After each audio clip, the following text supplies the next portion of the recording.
Should we believe the hype? What hype? The hype about Booby Miles. Now, hype is something that's not for real. I'm all real.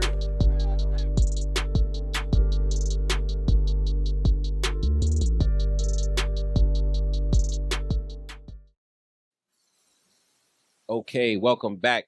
You are now tuned into the Believe No Hype podcast, where sports and entertainment meet culture and all hype gets put to the test. I'm your host, Malrizzo. I got my co-host, A7 himself, and our third co-host, Mr. CMB himself, on the boards today. Let's jump into it. Make sure you like, follow, subscribe, comment, and share. And let's get into it. We got some NFL action for you, as always. We'll jump right into it. We had the Unk Bowl on Thursday night.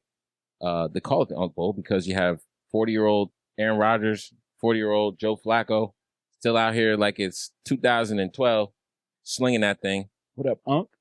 I think it's amazing what Joe Flacco has been able to do to go from one of the least talented teams, roster-wise, in the NFL to one of the most talented offensive-wise. Said it 3 weeks ago, bro. Said it 3 weeks ago. Get the best receiver in the NFL to throw the ball to. They basically had nobody. Super Bowl 6'6". Yep. Okay. He gets it. Still has a cannon. Gets it. He gets it. Seen a lot of football. Seen a lot of football. And you give him two receivers like that? Elite receivers. A good tight end. I'm gonna lie. I was running back. I was skeptic. I was like, oh, there's no way he's gonna come from what he was doing at the Browns and bring it over, especially off of a week of practice. He just had to get his timing right. He did the playbook. Yeah. He just had to get his timing. That was it. Yo, you think Who was calling that game? Was that Chris Collinsworth? Who's Thursday night? Thursday night? Whoever it was like, well, he doesn't. Isn't it Tom Brady? He doesn't need to know the play. Just throw the ball to one. Yeah, facts. Facts. No, it's not Tom Brady. Oh. He's just throw the ball to one. So I mean, he kind of makes them. I'm not going to jump as far as say contenders, but he puts them back in the race where you got to take the Browns serious week to week. I mean, the Cincinnati Bengals serious week to week now. So we'll keep an eye on Joe Flax going forward. Aaron Rodgers still playing pretty good. Aaron Rodgers plays very narcissistic quarterback. Second play. week in a row. You talk about where you got jumped on the back. Not even that, but it's just like he threw the two interceptions. It was like he probably shouldn't have made those throws. He's very experienced, very successful quarterback. He could fit it in. Thought he could fit it in. That's why it's like. But that's very cocky. That's the Brett Favre was doing that. He's as much as he's the Brett Favre now of this generation. That's Uncle Rico football right there. That's Uncle. He is Uncle Rico, bro. He's 100% Uncle Rico. How far them mountains? I could throw that football over the mountains over there. About a mile. 100%. But that's how he plays, bro. And it's like, it's funny though, because with him, you really do see the difference between old, I'm about to call him Brett, old Aaron Rodgers and new Aaron Rodgers. Like, he really cannot do it like he did. No. It's kind of wild. It looks a little bit different now. Just a little different. He's got DK, and it's like, I was watching the game. I wasn't with my boy, but I was talking to one of my boys, while we were watching the game. And we're like, yo, how come Joe Flacco can just pop in, get the ball to Jamar Chase 18 times, but they can't get the ball to DK Metcalf more than 3 times. That's CMB's point. Well, 6'6". 6'6". The dude is 6'6". 225. DK? No, Joe Flacco. Oh, Joe Flacco, He snaps the ball, stands up, and goes like this. Time. Aaron Rodgers has to look between the offensive line. Yeah. That's why you see his legs staggered. He's taking 2 steps back always. But that's always been a big advantage for Flacco. A strong arm and the ability to see over the thing with Rodgers is this. Absolutely. Rodgers, like you saw him on a couple of his Hail Marys, he still has the distance. Yeah. And he still can spin it. Like his accuracy. Yeah. Oh. And that he can still spin it. He throws a good ball. It's that thing of like that 15-yard in or the 15-yard out, or like you got to put it on a rope.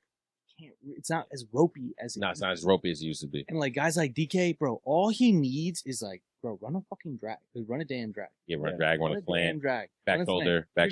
Thing another 10, 15 yards. They try to go route to him every time. Like, and I get it. The athleticism is there. I get it. But like, nah, get him slants, get him drags. Exactly. Just get him little quick hitches. Get him like a back shoulder throw, like 10 yards, 12 yards. They'll work it out. We also got to remember. They will work. We got to remember this is like their 8th game ever playing with each other. No, they'll work it out. Or maybe 7. So they'll figure that out too. Let's jump across the pond real quick on Sunday morning. Well, Sunday morning for us here in the States. Matthew Stafford and the Rams took on Trevor Lawrence and the Jags. Yeah. Didn't go so well for the Jags, but Matt Stafford set a record for touchdowns overseas, threw 5 touchdowns. And Travis Hunter had a pretty good game. Had his first 100-yard game, first touchdown. He looks like he belongs. I know people had a lot of doubts about whether he was going to be able to play both sides of the ball, but it's cool to see his name on both sides of the stat sheet. he hasn't been having as big of an defensive impact. He did have a third down stop against Devontae Adams. He's not letting up big plays. He's not letting up big plays. And they're he's starting to trying become a They're trying playmaker. They're trying him. Bro, quick twitch.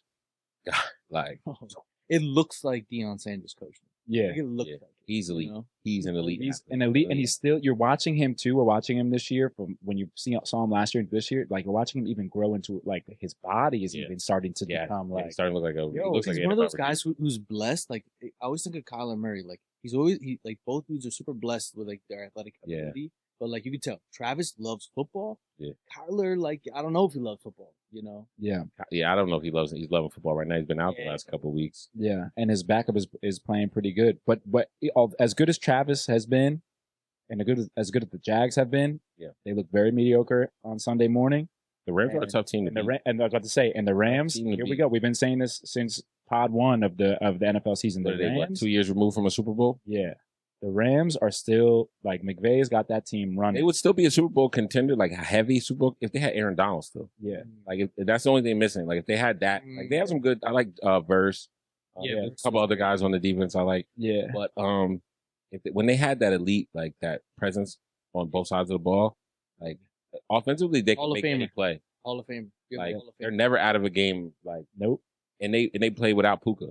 And they still got one of the best. They're one of these next man up teams. How can your second best receiver be one of the best receivers ever in this generation?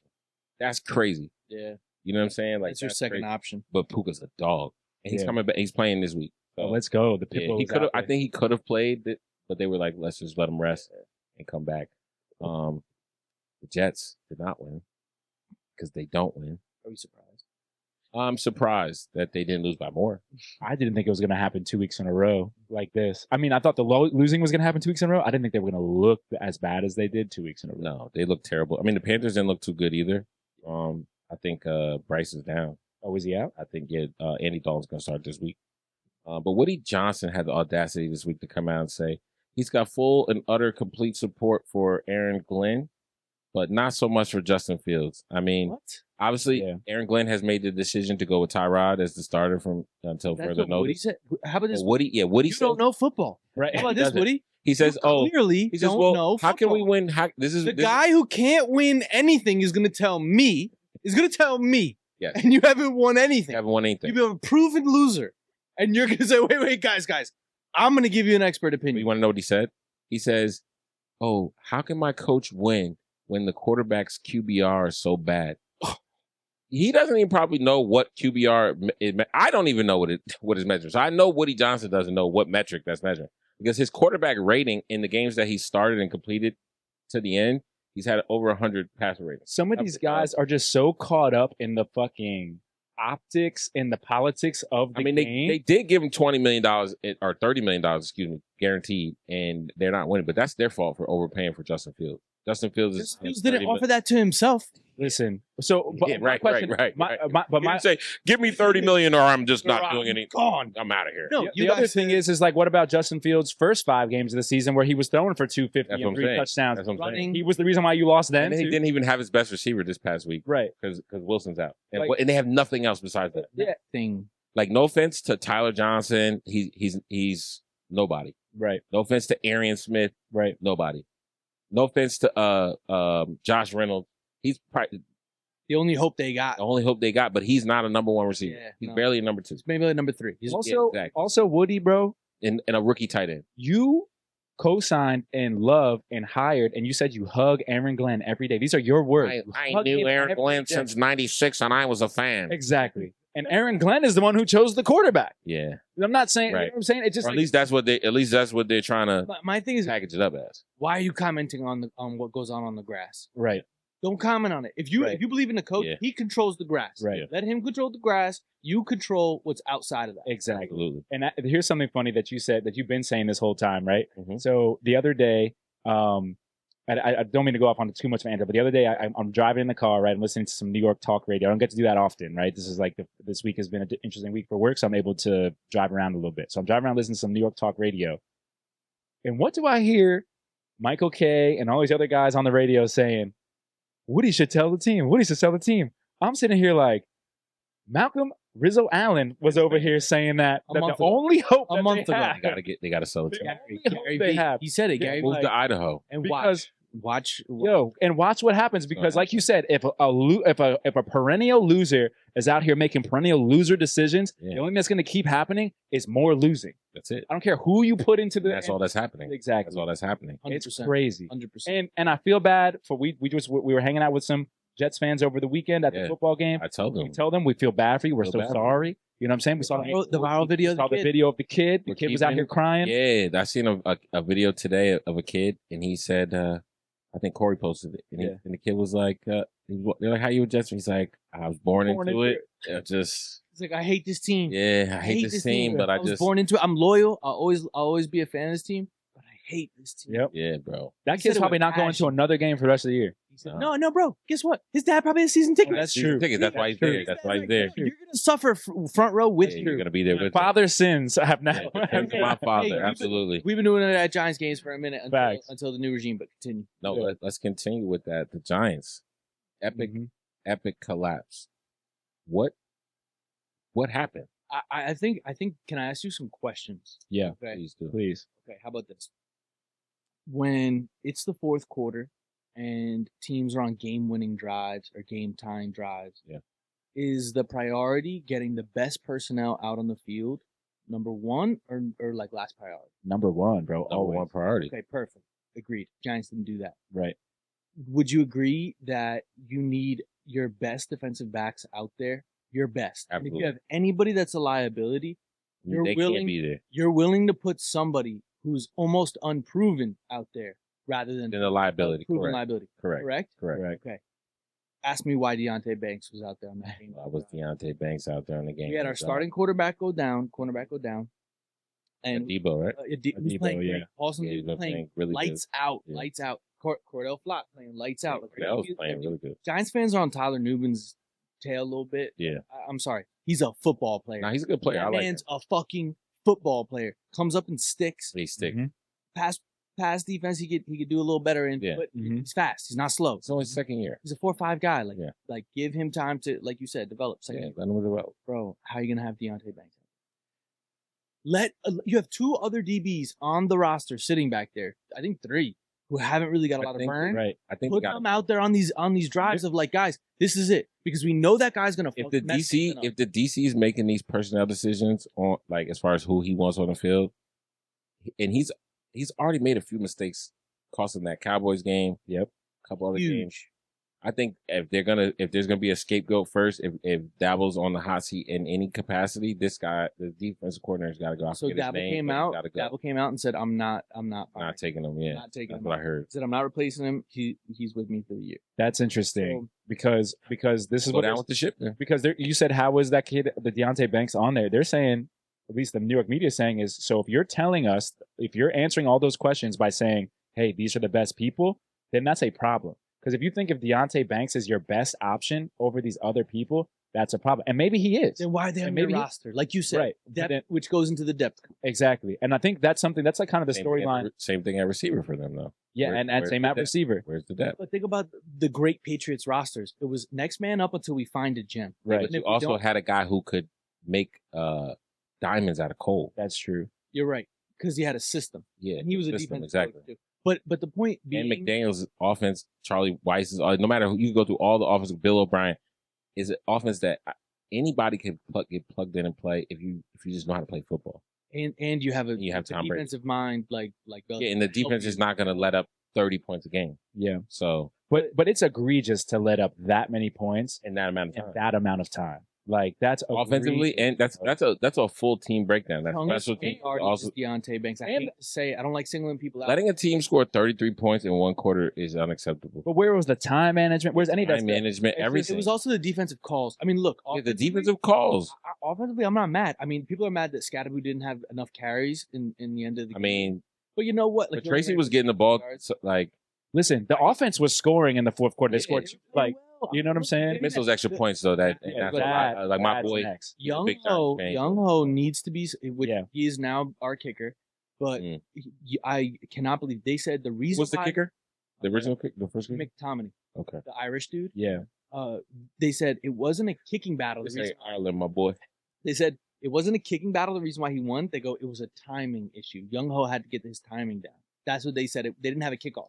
I mean, Young Ho's coming off They had a kickoff for it. They said a bad run. But they said it was a timing thing. so. We know Young Ho is a good kicker. He had a bad stretch, right? That's what happens, right? The kickers have a bad stretch, they get released, and they come back in. Yeah. Somebody mentioned something. It might have been New York radio. It might have been something I was watching on YouTube. Someone had mentioned the old school way they used to get the kickers was these like kickoffs, right? You would have these guys come in, kick 30 kicks. Yeah. If somebody goes 25 for 30, Playing horse. another guy goes 9. Yeah, that hit the right crossbar. Hit the upright. And this is what I'm saying. These coaches, I think, get into from these this politics. hash. From this hash. Yeah. Hit from 60. Okay. They get into these weird politics where it's like, oh, like the kid can't he can't just come in and like if this guy is bad, he's gone. And bring in the next guy. It's like simple. Especially if he had a kickoff to come in, like or when I mean a kickoff, I mean like this kicking battle, this kicking tryout. Yeah. Then that means that he's good enough to be on your team. So put him out there. Right. You know what I'm saying? Especially if he's got pedigree of winning. Why would you sign him? You signed him because you knew McTominay might not have cut it. Right. You didn't expect him to miss 2 extra points that came back to haunt you. Right. In that game. But the point being, the Giants signed Corey Blackback to the roster, who was a 7th round cornerback pick. You know who they signed today? For the Giants. Ray McLeod. And they just signed Ray? And they signed That's your boy. That's So your boy. Our locker room, I love Ray. Yeah. But I think he's gonna fit into our locker room? Probably not. It's a toss-up. Actually, he probably will fit in your locker room. Maybe. He's a little wild. Have you ever seen Jackson Dart?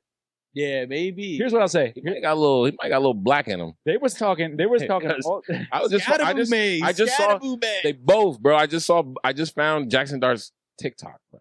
Yeah. Lord. Nuts. Yeah. Nuts. Guy is a character. Yeah. I didn't know he was this much of a character. I'm fully engaged, fully ready to watch this ride for however long it lasts. I hope it lasts for a long time because he seems entertaining. He's a ball player. That's the other thing.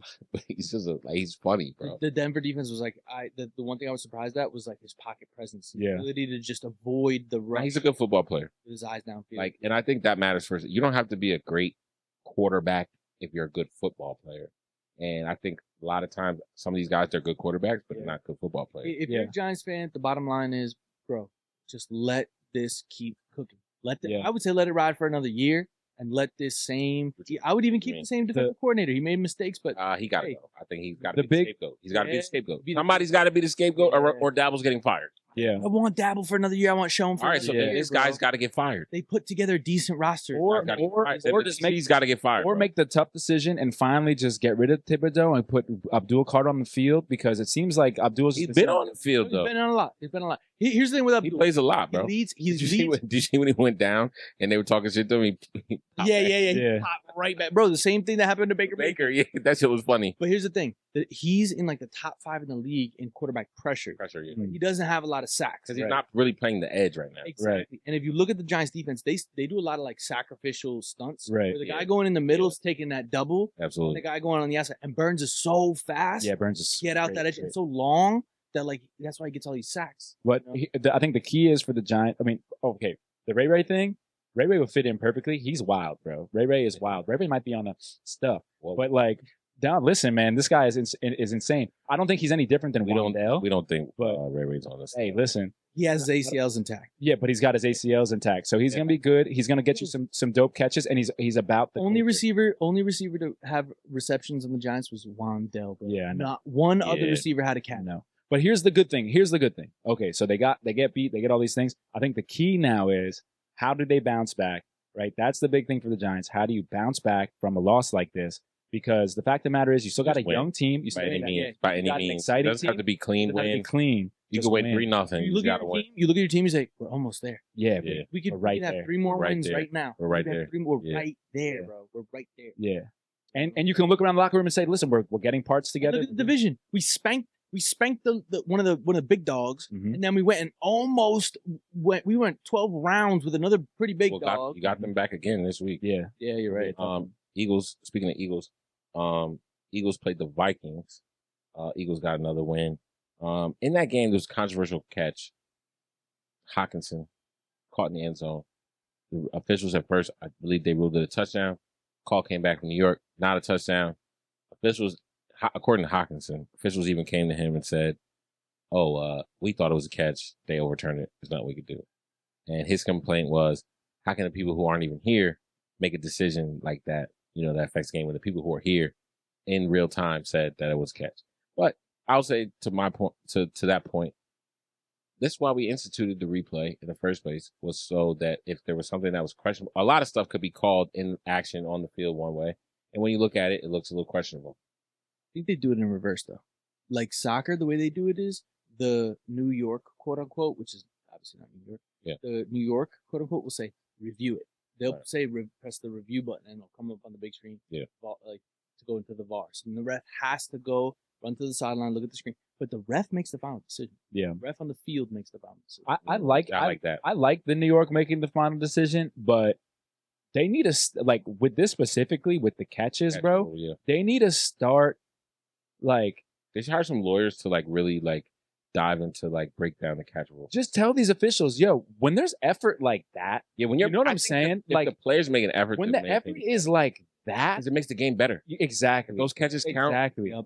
Like when the effort Des is like Bryant, Des that catch Bryant. counts. The game, the game's in a better and place. these are things, and like these are like I feel like if it's questionable like that, a tie goes to the runner always, right? So it's like let that happen, and it's like it wasn't egregious. It wasn't like the ball was like dragging. It wasn't egregious. Like you can clearly see that it moved a little bit, but he had control of that ball. If that were a defender, I would do the same thing. Right, I would- exactly. Great effort, great play, give it to him. Yeah, give it to him. Exactly. But it's like I think we're missing a lot of like history that has happened that's been overturned and history that can happen, because now it's like, okay, am I going to make that extra effort to get that catch if in the back of my head, like, and of course they're professionals, so they probably should never think that. They should always catch it. But Yeah. you know what I'm saying? Like the fact of the matter is it kind of interferes. I think in today's NFL, you have to put belt to ass, keep foot on necks. If you want to win, you got to really win, because you don't want it coming down to the officials or one play. Yeah. Or And an that's extra point. Yeah, that's everything, bro. That's everything in NFL. But then how do you get nail biters then? Like they're almost ruining the nail biter by allowing shit like that to get into the game, man. I mean, yeah,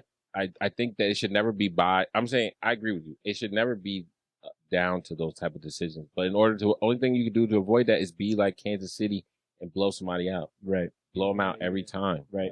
Like think about the pass interference call with New Orleans a few years ago. Remember that call? That was huge. in the Yeah. playoffs. Like that. Yeah, but I mean that was blatant. That was blatant. That was blatant. But the blatant ones, I feel like you gotta, like, let's say if something's blatant and someone misses the call, yeah, you gotta go back. But if it's like you were saying, tie goes in runner. Yeah. Like if they made a great effort and it's like borderline, could go either way, give it to the great effort. Yeah. Because that makes it, now it's an official highlight reel. Now it's Exactly. a stat. Now it happened. Exactly. We don't like watching replays of plays that don't count in the stat book. Exactly. 100%. You know? And it's week 7, so they have an opportunity, and I don't think it has interfered too much this year. Yeah. So it's like, don't start allowing it to creep in now. We already get robbed of highlights when there's like a holding call, Right. and it's like a great catch. Right. Field or a great run down field. He makes a bunch of great broken tackles. Right. But yeah, like I was saying about the Chiefs got a huge victory over the Raiders. We could jump into that real quick. Yeah. You know, they said that was the earliest victory formation of the season. What do you mean by earliest? Like It was like earliest- 3 minutes on the clock and they were taking knees. were they really? It's like they were up 31-0. Even if they give you the ball back, you're gonna score 30 Yeah, points yeah, in 3 minutes. No, I guess the way they're unless it's the Giants. I want my defense to Okay. have a few more stats. yeah. Yeah. And the way their team has been getting hurt, I get it. You know. But we were talking about how like Rashee Rice came back. Right. And how it just seemed like they just got so much more confidence by him being back on the field. Could we even say Rashee Rice came back and their foot went on the gas? Is he that good? Is he that good? Can we say that? He Is he helped himself that good? pedal to the metal is what Yeah, they say yeah. about that.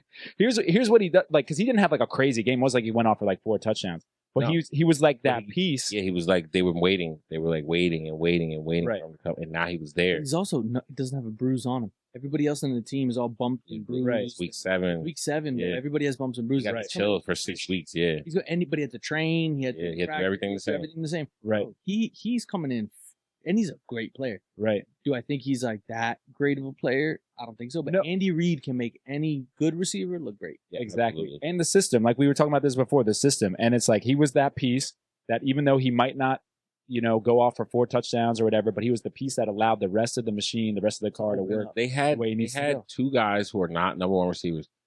Xavier Worthy, as athletic as he is, He's not a number one receiver. He's a gadget player. Marquise Brown, for as good as an athletic as he is, he's not a number one. He's a number two at best. Right. So when they did a good job filling in, and then, your Tyquan Thorntons, your Jujus. Right. But then now you get your guy back, your number one receiver back. Now everybody can go back to where they belong and playing the position and the responsibility that they are most comfortable with, the role they're most comfortable with. Right. And that's why you have to have depth. Saying. Yeah. It's like you got these next man up teams and you got these teams that got no man ready to go. And it's like, and the Chiefs are the prime example. But see, the Chiefs were able to stay because they got Patrick Mahomes and a good team. They beat some and Andy Reid. They're able, Andy Reid they're able to go cover a lot of stuff. But it just was so apparent to see, like, oh, okay, like if Rice is in there, the whole team goes. And what bothers me is that there's a lot of teams around the league right now that if that piece goes down, they don't know how to go. Like, you know what I'm saying? They don't know how to go. It's happening to Atlanta right now. It's happening to the Giants a little bit right now. It's happening to a lot of teams around the league. A lot of people are being banged up. Right. They're getting banged up. And then all of a sudden, like, it's like they look broken. And it just comes to show, like, it makes me think, is there depth in the NFL right now? Like, is there depth? You don't think the Falcons have enough depth? I don't think that we have enough depth, right? At any position or specific position? I think that you think receiver depth. I think receiver depth is not there. I think linebacker depth is not for this specifically for Atlanta is not there. And all of a sudden, because once you get past the starters, because if you go into that Atlanta game, they played the San Francisco 49ers. You had Atlanta's Devon Diablo, that's their main linebacker. He went out. He's a huge piece, right? Ellis is out there. No, he was still out there, yeah. But he goes out all of a sudden. Diablo got hurt, right? Yeah, he gets hurt. He broke his forearm. So damn. Yeah, so he's out for weeks. So that all of a sudden the defense looks Swiss cheese, right? He's probably the heartbeat of that defense. Exactly. Then they had a couple other guys go out, like on a wide receiver, stuff like that. All of a sudden, they can't throw the football. So now, does Jalen Walker now become like the middle linebacker? That's what they were saying. They were saying that he could possibly go in there, but they haven't grabbed anybody else. They're not going to put in J.D. Bertrand. That guy's like 6'0" nothing. And he's smart, but he's not an athlete. You know what I'm saying? Like, there's guys that are out there that are athletes. So they're saying they might put Walker there. They're saying they might bring somebody else up. But my whole point is, on the other side of the ball was the San Francisco 49ers, who everyone was out, except for Christian McCaffrey. But they got a backup quarterback, they got backup linebackers, they got backup secondary, they got no receivers. Hill came back, but he was ass. Right. And granted, like, the defense, they didn't throw to them. I think Mac Jones only had like 110 yards. Yeah, not a lot. Like that. Like, they didn't play a great game, but they were able to figure out how to win with their depth. They win, though. They win. You know? They win. They do have good depth. They're a competitive team. I think you build depth by development and competition, right? Remember those great Seahawks teams in the mid 2000s, the Legion of Boom. The thing that was good about Pete Carroll, and I don't know if it's not working for him now up in Vegas, but competition. Yes, right. Everything was competition. Even the quarterback. That Russ probably never. If it's any other team, Russ doesn't get to play when he did because they just had paid. I think it was Matt Flynn. Right, they paid Matt Flynn all that. They would have put Matt Flynn on the field. They would have never let him compete with a third round, whatever round Russ was picked. Yeah, third round pick at the quarterback position. Not then, but Russ now makes it like it's normal that you could get a starting quarterback in the third round now. Yes, stuff like that. But where's the competition and where's the development? People give up on guys so quickly. Nobody's no in-house development anymore. And that's where I said that the whole politics thing. That's with Woody Johnson and the Jets. That's with the Cleveland Browns. That's with a lot of these different teams where all of a sudden these front offices and politics get in the way of the actual green grass being played on the field. Cancel culture of firing coaches like in the season. Like, when we were growing up, coaches, they got fired, but like coaches can get fired sometimes to the end of the season. Yeah. Right. They're going to let you, if you're going to go 0-16, you're going to go. Nick Saban said, I'm not going to Alabama all year. Yeah. And the season ended. He says, I'm out of here. Yeah, I'm out of here. Yeah. You know what I'm saying? Dude, it's classy. I feel you. Yeah, you let them. Classy. But you can go right off the top and name all the teams that you know that always play hard football, next man up. Like we said, the Rams do that. We said, what the 49ers always do that. They're crazy that they're in the same division. The Seahawks do that. They're also in the same division. Even the Arizona Cardinals do that, even though they've been losing, but they still have guys that can come in and play. And then you get teams like the Browns who don't really do that. The Raiders who don't really do that. Atlanta Falcons, they don't really do that. And it's like Browns, I think, are purposely on a let's just suck for fun. Right. They're like on that Jets. They're on that Jets program. Yeah. I just think that the difference between those two teams, they have no talent. Like we were talking with that with our boy the other day. Like Their How day you one put a starter. team together like that with Cedric Tillman? You think Cedric Tillman's gonna be your number 2 receiver? Yeah. You're in trouble. Jerry Judy's not even a number 1 receiver. He's a number 2. You trade your day one starter at quarterback. You trade him to to an your in-division rival. Yeah. The glowing bright spot of that, besides the defense, is the running back and the tight end, the rookies. Yeah, It's the rookies that are literally like giving them some fire. Like if they want more fire, they'll push the door in. That's very. But they got to win. They got to win this week. So you know what? They're gonna let Dylan play for a little bit. I think they're gonna let. And he's not terrible.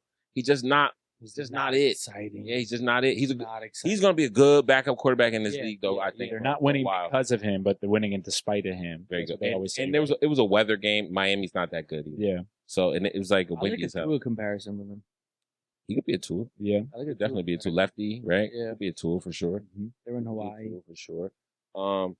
But yeah, that's just my point there is that there's these teams that have these next man up type things, and it's just very interesting. I get it. Like, they run these offenses around, like, these players, the players that they have. But when these guys go down, you got to have viable options, not just guys that are, like, cool because they're cool with the coach or cool because they're cool with the GMs. Well, that's what it is. We're the dollars.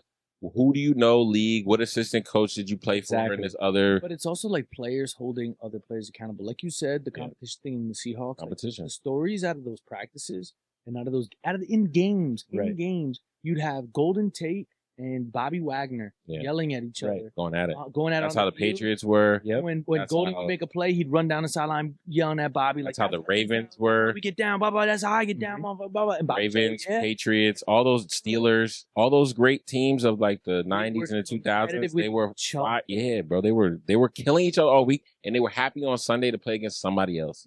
But they Like- were still, and that's the point. Is like Ask Mike Vrabel, like if he was boys with Tom Brady in practice, he talked the most shit to Tom Brady ever. exactly. And if we're going to stick. Ask Troy Polamalu and Ben, as nice as the person that Troy Polamalu is off the field in practice, if he could, he would have broke Ben Roethlisberger's neck. Right. You know what I'm saying? Like they were like going at it. Those Ravens teams, bro. Those Ravens teams, when they had the like all elite defense, they didn't even have good offenses, but their defense made their offenses better because they're like, if we can play against them every day, we can go out there and run the football against. And look at anybody. look at the teams that have great defenses right now in the NFL. They all have guys that you could look at that are like accountability guys. That are like if he's playing as hard as he's playing, like Aaron Donald used to be that, but there's still guys in the league like that. Like, And they're not scared if someone goes, they're practicing hard and they're playing hard.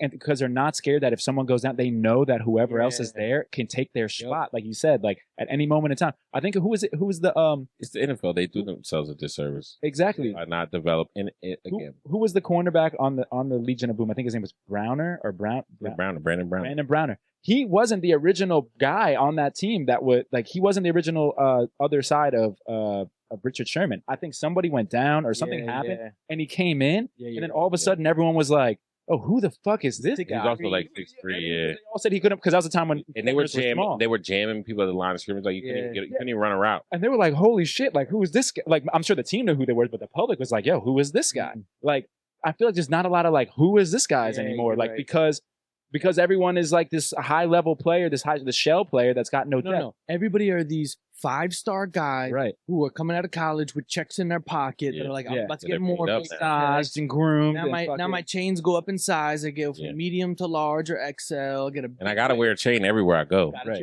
And that's the thing. It's like instead of like I gotta be a dog. Like I gotta be a real ass. Dog. And the guy behind me gotta be a dog too. But it's like the less they see that, the less there's gonna become of that, and there's becoming less and less dogs. Right. So they're becoming less and less pups. But that's why I like the Giants. Your bowl of food. But that's why I like the Giants because like Dart and Scatterboo are showing like you can have a big bark, but gotta have a big bite. Right. Those two are missile launching their dome they're trying to your chin if you come near them. If your quarterback's playing like that, you like you were saying, like the accountability, the raising, like if you see your quarterback play, like how can you as an offensive lineman you're like, yo, this is how my quarterback plays. So I got to be on my Jake Long. All these Hall of Fame offensive linemen are like, bro, I wish I could block for Scatterboo. Right. Wish I could block for Scatterboo. Right. So we actually said this earlier, right? We said there's got to be Joe Jacksons, right?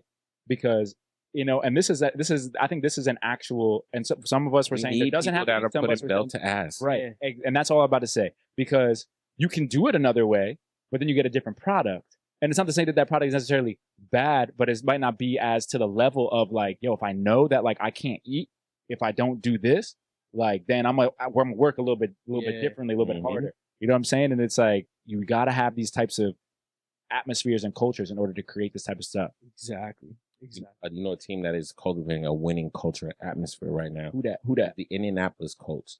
They get another win. They beat the Chargers. Chargers are a pretty good team. They're banged up. They're a next man up type of team right now, trying to be. Yeah. But the Colts are now 6-1. We've been joking. We've been teasing about Daniel Jones and having his renaissance. But at this point, you kind of got to start believing and buying in at 6-1. And they have a good team. It's not all Daniel Jones. They have the best running back in the NFL. They have good receivers, good tight end. Arguably. One of the best offensive lines and linemen in the NFL. Here's what they're in the defense to match. Here's what they've been good with. No injuries. That's always a thing. They haven't really had to. They haven't had to go into their next man bag because we know with Jonathan Taylor, when they have to go into that next man bag without Jonathan Taylor, that team looks way different. Yeah. But they also just play a good brand. They've been blessed with no injuries. But they play a really dope brand of football, man. They really do. Great personnel. They're figuring out because their wide receivers are playing football. They're playing football. Yeah, tight end. But that's what I'm saying. Like when you have a good system like that, and when your running back is run like that, you can run like that. You could do anything. And play defense. When you play defense and run like that, and your quarterback can convert. Yeah, I was trying to break that down to somebody about why do teams run the ball? Why don't they just throw the ball every time? Because they're getting into football. I was like, dude, you got to understand. If you can just get 4 yards every carry, you're good. You won the game. You have to control. Like you have to have some sort of control of the game. Like I was watching this tutorial on how to live mix a bass guitar, right? And one of the first things the guy said is like, I throw a compressor. I know this is might not be for everybody, but I throw a compressor. It's like this thing that it's on my bass, so I can control how it sounds when you're listening to music. And it's like same thing with football. It's like you have to be able to like running the football and defense are the compressors that control the game, right? Or if you're setting an edge, right? Like you're not always the best edge player because you can rip off somebody and get a sack. It's like how do you maneuver that tackle and get to the edge? It's all about the control and like. Running the football and playing the defense is the easiest way to control an outcome of a game. Yeah, that is 100%. That's the formula. It's the simplest formula. They only invented, I think, the pass, like because people were getting fucked up. Run the ball. There was these big ass piles and scrums. Yeah, but it's also fun to watch them play too. Like because when it works, it's a beautiful thing to watch. Like they're playing good football. They're playing really good football. Yeah, they're blocking. Yeah, bro. Every play when they need like a 3 yards, I bet you that Quentin Nelson's pulling. Oh, absolutely. Like you watch the Eagles run the football, it's not as clean. It's not as they do a good job of it, but you watch the Colts and it's like it's a dance, bro. It's a different. Even that play action that Daniel Jones. Yeah, because the way you run it, then you play action there all day, bro. They're looking like the 2005 Colts right now. Yeah, and that's another big. You know what I'm saying? Yeah, like for real. That's really how they're looking, bro. For real. And that's another big difference between a lot of these teams that are playing really good, consistent football and not is the play action pattern. We don't have to go into it all because that's advanced analytics for that type of shit. But you'll notice around the league, a lot of these teams are not running these successful play actions because they're fucking idiots. And like we don't have to get into it, but. How are you not running play actions and how are you not running them successfully when you're running? Because you're not setting it up. Yeah, because you're not setting it up and controlling the game with the run. You're just running. You're just having big runs. They just run. No, they're running for systems, and they have. You can't just run just for the sake of running. Right. Running has to be like I always saw it as like you're setting up all the other options. The best way I heard it put was this. When you have a running scheme, the way you do it is you pick the best player on their either front 4, 3 linebackers, or if they're in the 3-4 reverse, you pick their best players and you think, how do I tire him out the most? Yep. How do I tire that guy out the most? I want to every running play I call, I want to double him. Well, I can give you the easy solution how to win in running the football. It has always worked, and it's literally the success of how I did when I was a kid.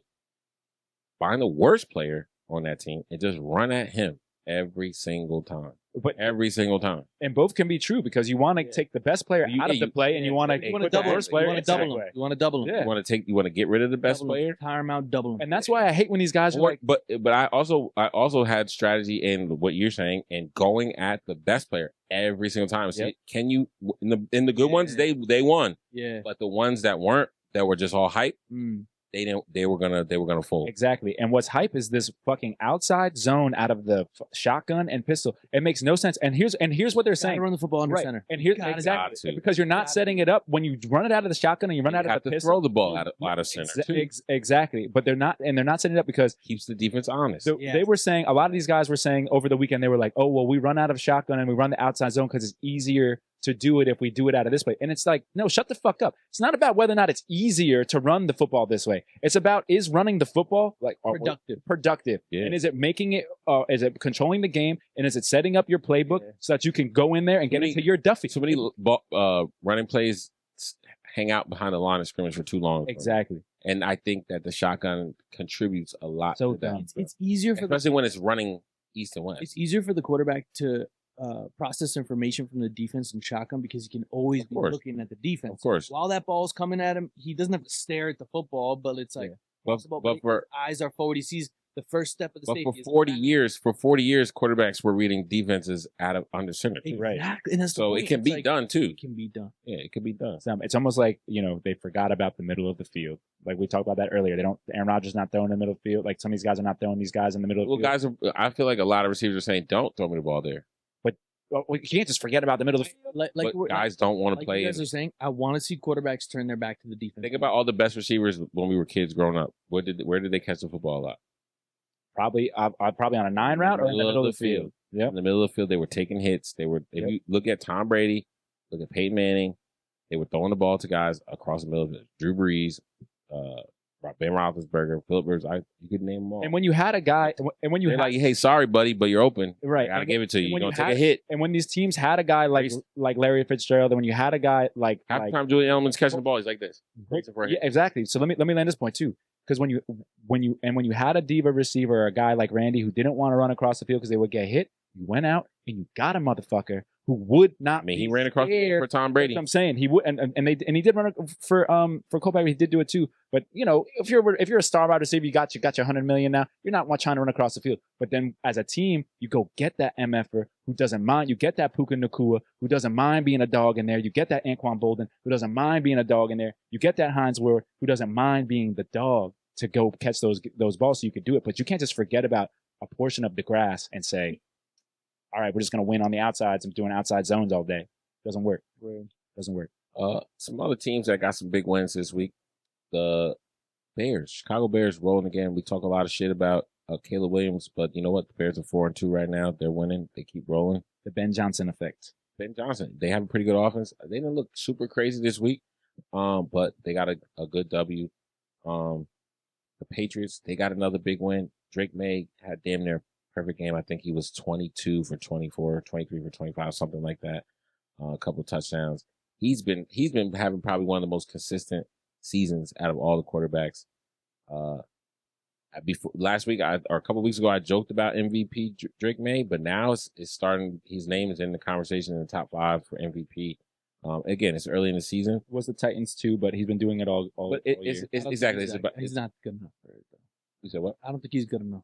No, he's not. I don't think he's the MVP. He's having a great He's in the season. conversation for having a great season. Yeah. He's a second-year quarterback. Let's Second remember year. that. And again, I mean, listen, he didn't make the schedule, and he didn't make those teams bad. So they have a pretty easy ride for the rest of the season. So I would like to see them exploit that, take advantage of that, dominate. If they can become dominant, then we can start having this conversation. And if he can keep up this pace till the end of the season, the stats will dictate that. If he's an MVP or not. But definitely having a tremendous year. Receivers. Did I get? I like his receivers. Yeah, Keyshawn Booty, Dig, Yeah. tight ends like Pop Douglas. Yeah, bro. Like They're making plays. Mac Hollins, they're even making Mac Hollins.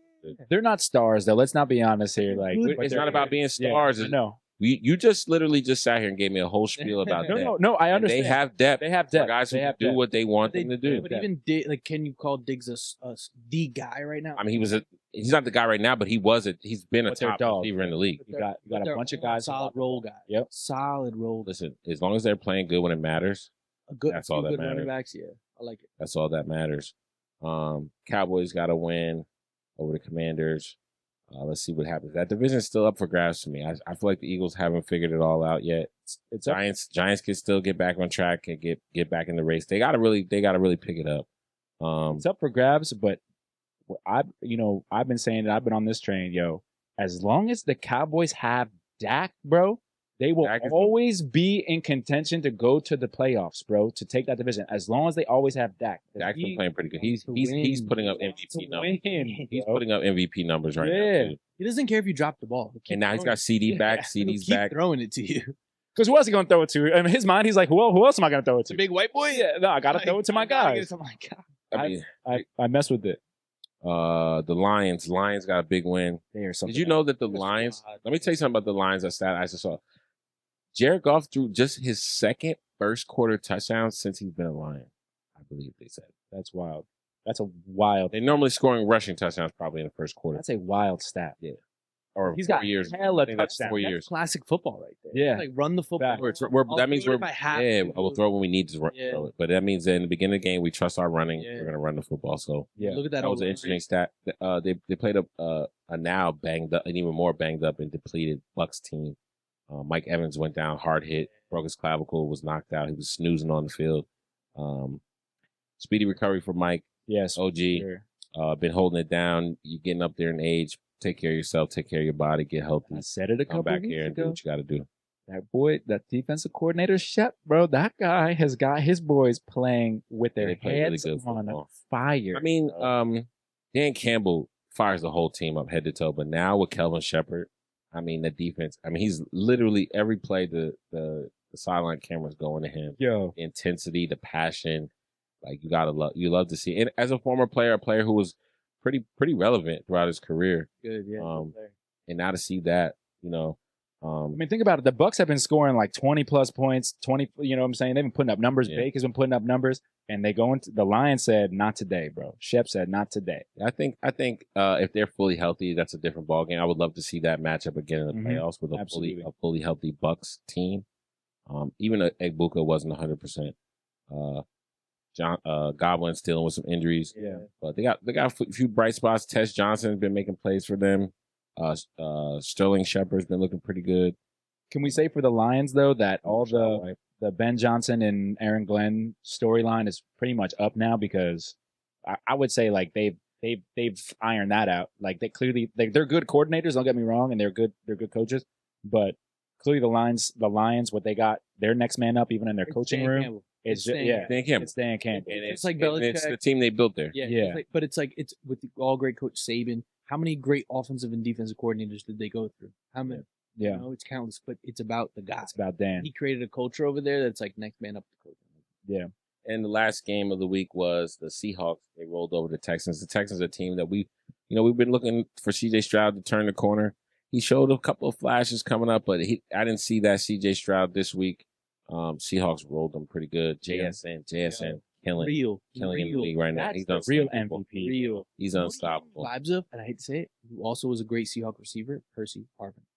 Yeah, but like the way better version though, bro. He's just available every game. Dog, here's the stat that you need to know for freaking JSN, bro.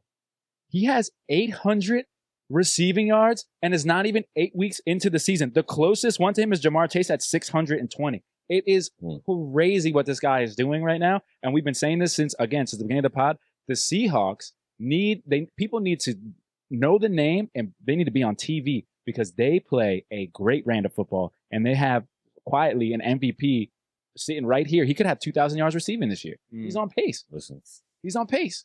If he doesn't get messed up, if he doesn't get beat up on the sideline. Cooper Kupp isn't even really doing much yet. Do you even need Cooper Kupp if this guy's always open? Yeah. Yes. I don't even know he's always open, but he's always catching the ball. He's catching it. He's every route he can run. Yo, I'm just like the Seahawks, bro. I know I've been saying it, but man, put your money on them because they're gonna make it happen. They're definitely looking poised to make a run. I think that JSN is definitely going to be a household name for years to come. Absolutely. You know what? He's either getting a big payday or he's getting traded somewhere. I mean, this is only his second year, right? I know, but I'm saying it's only second year. But I'm saying Justin Jefferson kind of. Justin Jefferson. He's giving me Justin Jefferson. But he's not as big. He's not a big. Like that's why I think he's like what? He plays like Percy, but he's better. Yeah. But Percy was great. Yeah. Great. That's how good this man is. Percy was more versatile though. Yeah. Person could run the football. He could play in the slot, Yeah. outside. He could play anywhere. I think Jason can kind of do that though. We haven't really seen him do much of it, but I don't know if he's lined up in the he's not big though. No. No. He's not doing all that. But he is etching himself out as his own type of player. And I respect that. The JSN, bro. You keep doing you, bro. We gonna be watching. Here at Believe No Hype, we gonna be watching you, bro. I had a question that I thought this week as I was watching Saquon's numbers start to dwindle down. Are we looking at a Madden curse here? I heard someone else say it this week. So I'm not going to claim I'm the first one to notice it, but I'll say looking at no. it, I'll say no. That mic'd up moment from I think it was last year where he was like, "No, let the rookie get his yards or whatever. I don't want to." He wants the ball. He knows when it's time to ball now. He knows what it's like to taste the Super Bowl. Yeah, but like I'm like, does this man have that fire in him where it's like every game I'm gonna put my head through a wall no matter what? Yeah, it could be the Anthony Davis effect. Remember how good Anthony Davis was, and then he won a championship, and it was like, where's that guy that was scoring 35 every night? Yeah, it could be that. He very rarely puts back-to-back seasons together. Yeah, I can go down the numbers right now. Healthy, I feel like it's a win. But even when he was healthy, he wasn't doing it, bro. He went from 500 yards, then he goes 1,300 yards, then he goes down to 900 yards, and he goes. But how many of those did he miss games? No, I understand. That matters. I understand, but you know, atomic habits, bro. Even subconsciously, you can create this habitual inconsistency just because that's what your body knows. And it's like, I'm not saying that he's not going to run for 1,000 yards, but I mean, he's only at 360 yards, bro. Like, now pull up CJ2K's Right. stats year over year, and Right. it's gonna say 1K, 2K. exactly. You know what I mean? And I think that goes to, like you said, his. I don't How many Saquon. chips does he got? I know exactly. How many great teams was he a part of? Yeah. Like one. Shit. Like one. Yeah. They were good like 1 year. Vince Young playing good for like 1 year. But Him, Lindell White, Vince Young, yeah. I put that. Bo Scaife. I use that to Escape, bro. What a name! I put that. Bullock. Yeah, Bullock. Yeah, Bullock. I put that to what you were saying, though. Aaron Collins was the back. Javon Curse. Yeah, Javon Curse. His bro. second stint. Well, yeah, second stint. Yeah, CJ2K, bro. 12, 2013, 1,000, 1,200, 1,000. Now you hear that? You hear that? Yeah. That's what a real running back, real deal running back sounds like. Yeah. Saquon's great, but we've been spoiled with these one and done running backs. Yeah. And we just Todd Gurley, and then who's next? And then it's this guy, and who's next? And I mean, he's giving Todd Gurley, though. Running backs. Yeah, I think running backs are harder position to stay consistent at now because they don't just feed one guy anymore. Right. Most teams. Like, yeah, if you have a Saquon, you might tend to. I mean, you're paying him $20 million a year now, so you want to, keep him healthy, but you want to use him. Like, same thing with Bijan. You want to keep him healthy, but you need to use him almost too much. Our guys just not built like Marshall Faulk No. and like Emmett Smith anymore. I think they are. They should be lasting longer. We have better science, better health, we know have more knowledge, bigger and more faster. foresight. It's the mentality, bro. Like you said, I think some of these guys are, and some of these guys are a lot of guys can play hurt too. hidden by their They don't coach. play as hurt as they used to. Like, Guys get epidurals.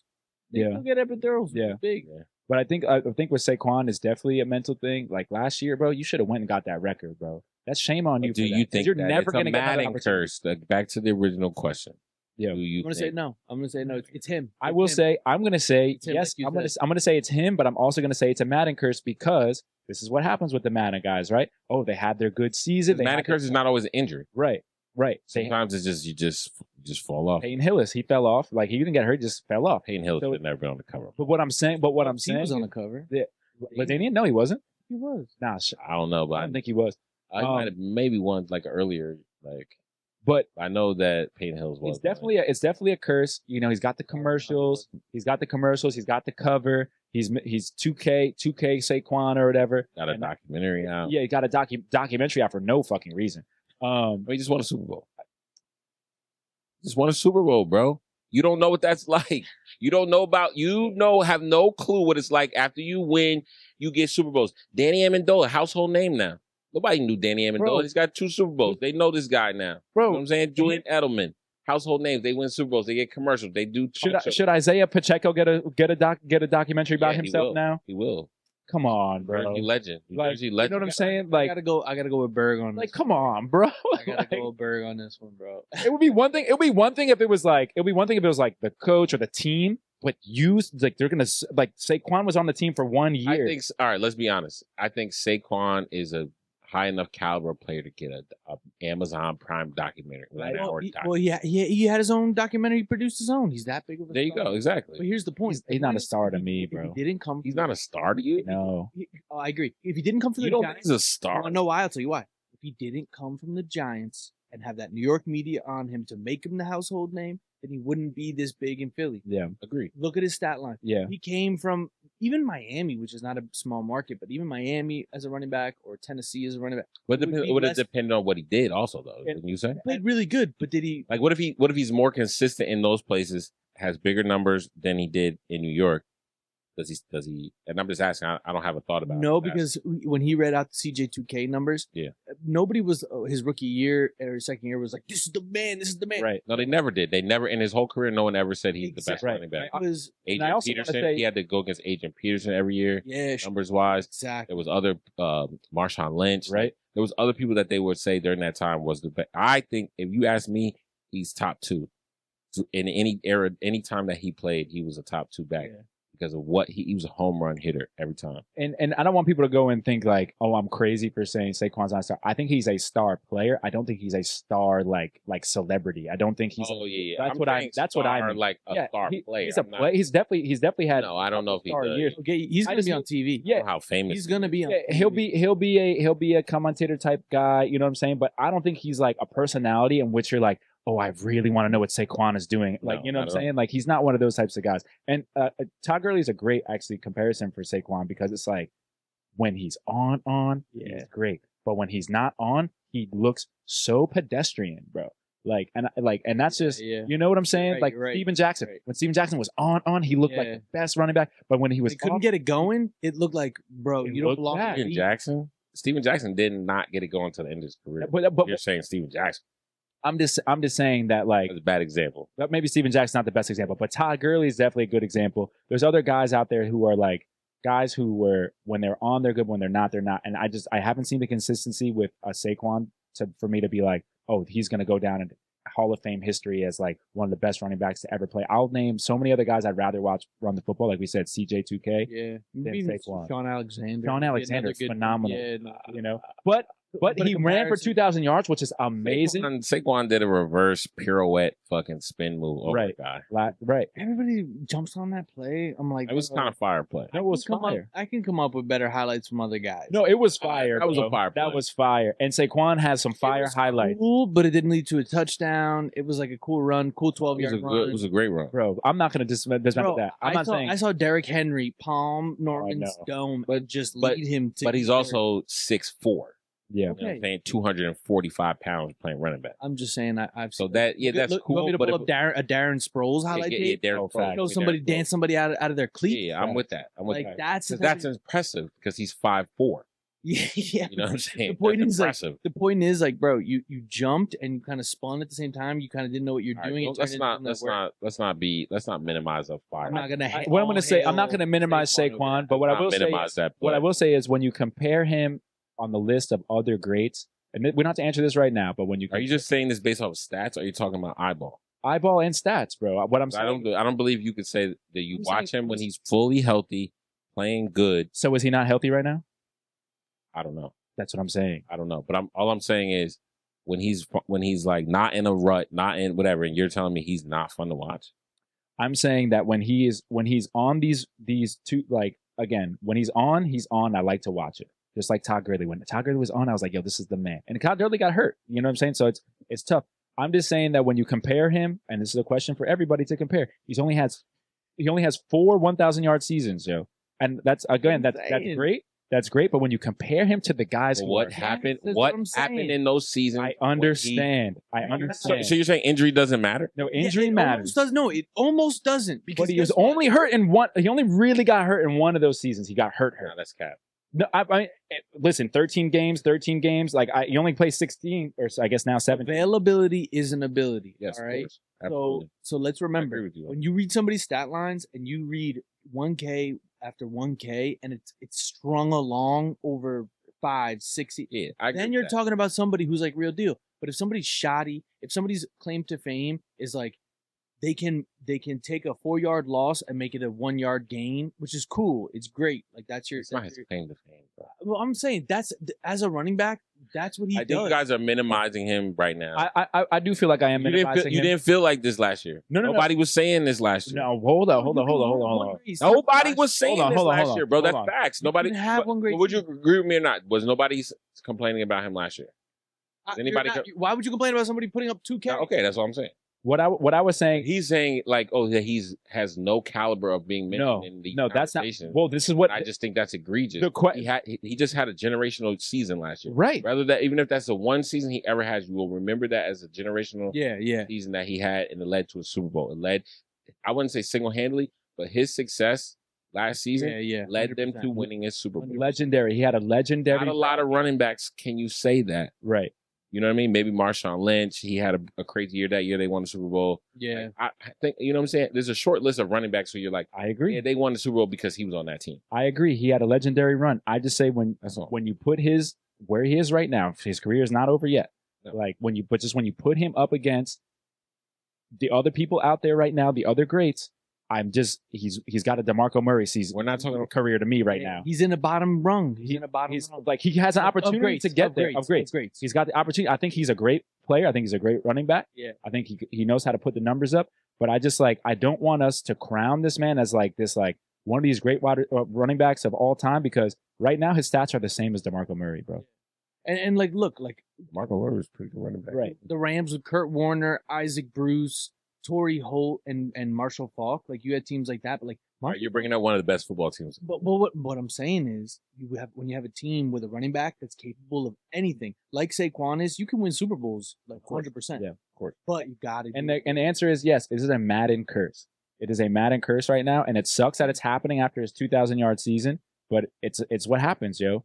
You have what do they call it? Big win fatigue, right? The next game after a big win, you have a hard time winning. Same thing, Super Bowl hangover. This is what he's having right now, Madden hangover. And I think Hurts is getting more of a question than Saquon. Absolutely. Which is crazy to me. He's taking that on the back right now, Hurts is, when you got a guy who's only ran for 320 yards. No, because people want to know why he can't do what he just done last week. Why can't he do that every week? Exactly. That's what people just want to know. That's all people want to know. Exactly. You want to talk about inconsistent. Yeah. And it's like his numbers, they look pretty good, but why can't he do that every week is what people want to know. I feel you. I just think, why can't you get the ball AJ Brown whenever you feel like it? That's true. I understand. This was the first game they both had. AJ and Devontae both had over 100 yards, I think, all season. So I understand. That team's they got to iron some stuff out. That's all people want to know. Yeah. But yes to the Madden curse, for sure. There was another polarizing question that was asked this week, and it was, could Michael Irvin play in today's NFL? But I don't really need an answer to that because I already know the answer to that. The answer is, of course, he could. But the real question, which was given in response to this, was, which of these wide receivers could even have played in Michael Irvin's era? Think man amongst boys, because that's what you got to think of. Man amongst boys. No, you don't get this era? Right now? Yeah, guys who are right now in the league right now. Your Jamar Chases, your Justin Mike Evans. Jefferson, Mike Evans. Mike Evans is playing that. Receivers only. Puka Nacua. Puka's playing. Puka's balling. Do you think Pittman could? No. He's a big guy. I barely think Jefferson. I would say that the only reason some corners that would eat Jamar Chase. There's some Jamar Chase, but there's some corners that would probably eat up. The reason why Jefferson would do well is because of how fast he is. I don't think he would be like the Jefferson that he is. Is he as fast as a Randy Moss? Because he would have to be that fast to survive. He'd have to be Randy Moss. He'd have to be Randy Moss to survive. I think he would be. Jamar Chase is probably your TO of that era. Like a TO smaller, type. Yeah. He's a little bit smaller, but like TO's 6'3". Yeah, but look have you ever seen Jamar Chase run? He runs like a running back when he gets the ball. Yeah. He's built like a running back. Thick, he's lower half, bro. Yeah, he's like a running back. Kind of like Debo, but not as chubby. A little slender, more slender than Debo. Because they were getting cracked back then, bro. They were getting cracked. Just getting right back up. You ever see Ty Law? You see what Ty Law was doing? They would love. The reason why you can't do half the shit you can't do is because he killed Marvin Harrison. Bro. Yeah. Like, there's this one game where he's just literally killing Marvin Harrison. Yeah. Like, you can go to jail for that now. That's actually a comparison that I would probably put. Wasn't a big dude either. No, but that's what I'm saying. I would say Justin Jefferson might be like that, though. He could be Marvin. Route running. Yeah. He could be a Marvin Harrison. Yeah, but who else at this Puka. Puka and Devontae out Do you there. think JSN could? Yeah, Devontae could. Nah. Nah. They not let him. JSN? They not let the They're first not- time he yeah. runs free over the top of the safety like that. Do it again. You're getting cracked before the ball is even in the Yeah. air, Yeah, and no flag is thrown. Imagine that. yeah. And I don't think I think what a lot of these Nah. neighbors could. Big, bro. Neighbors he's not little. could. He's not a little guy. Neighbors could. Soft though. That's the question. I don't think We don't really know yet. Yeah, we don't know yet. That's fair.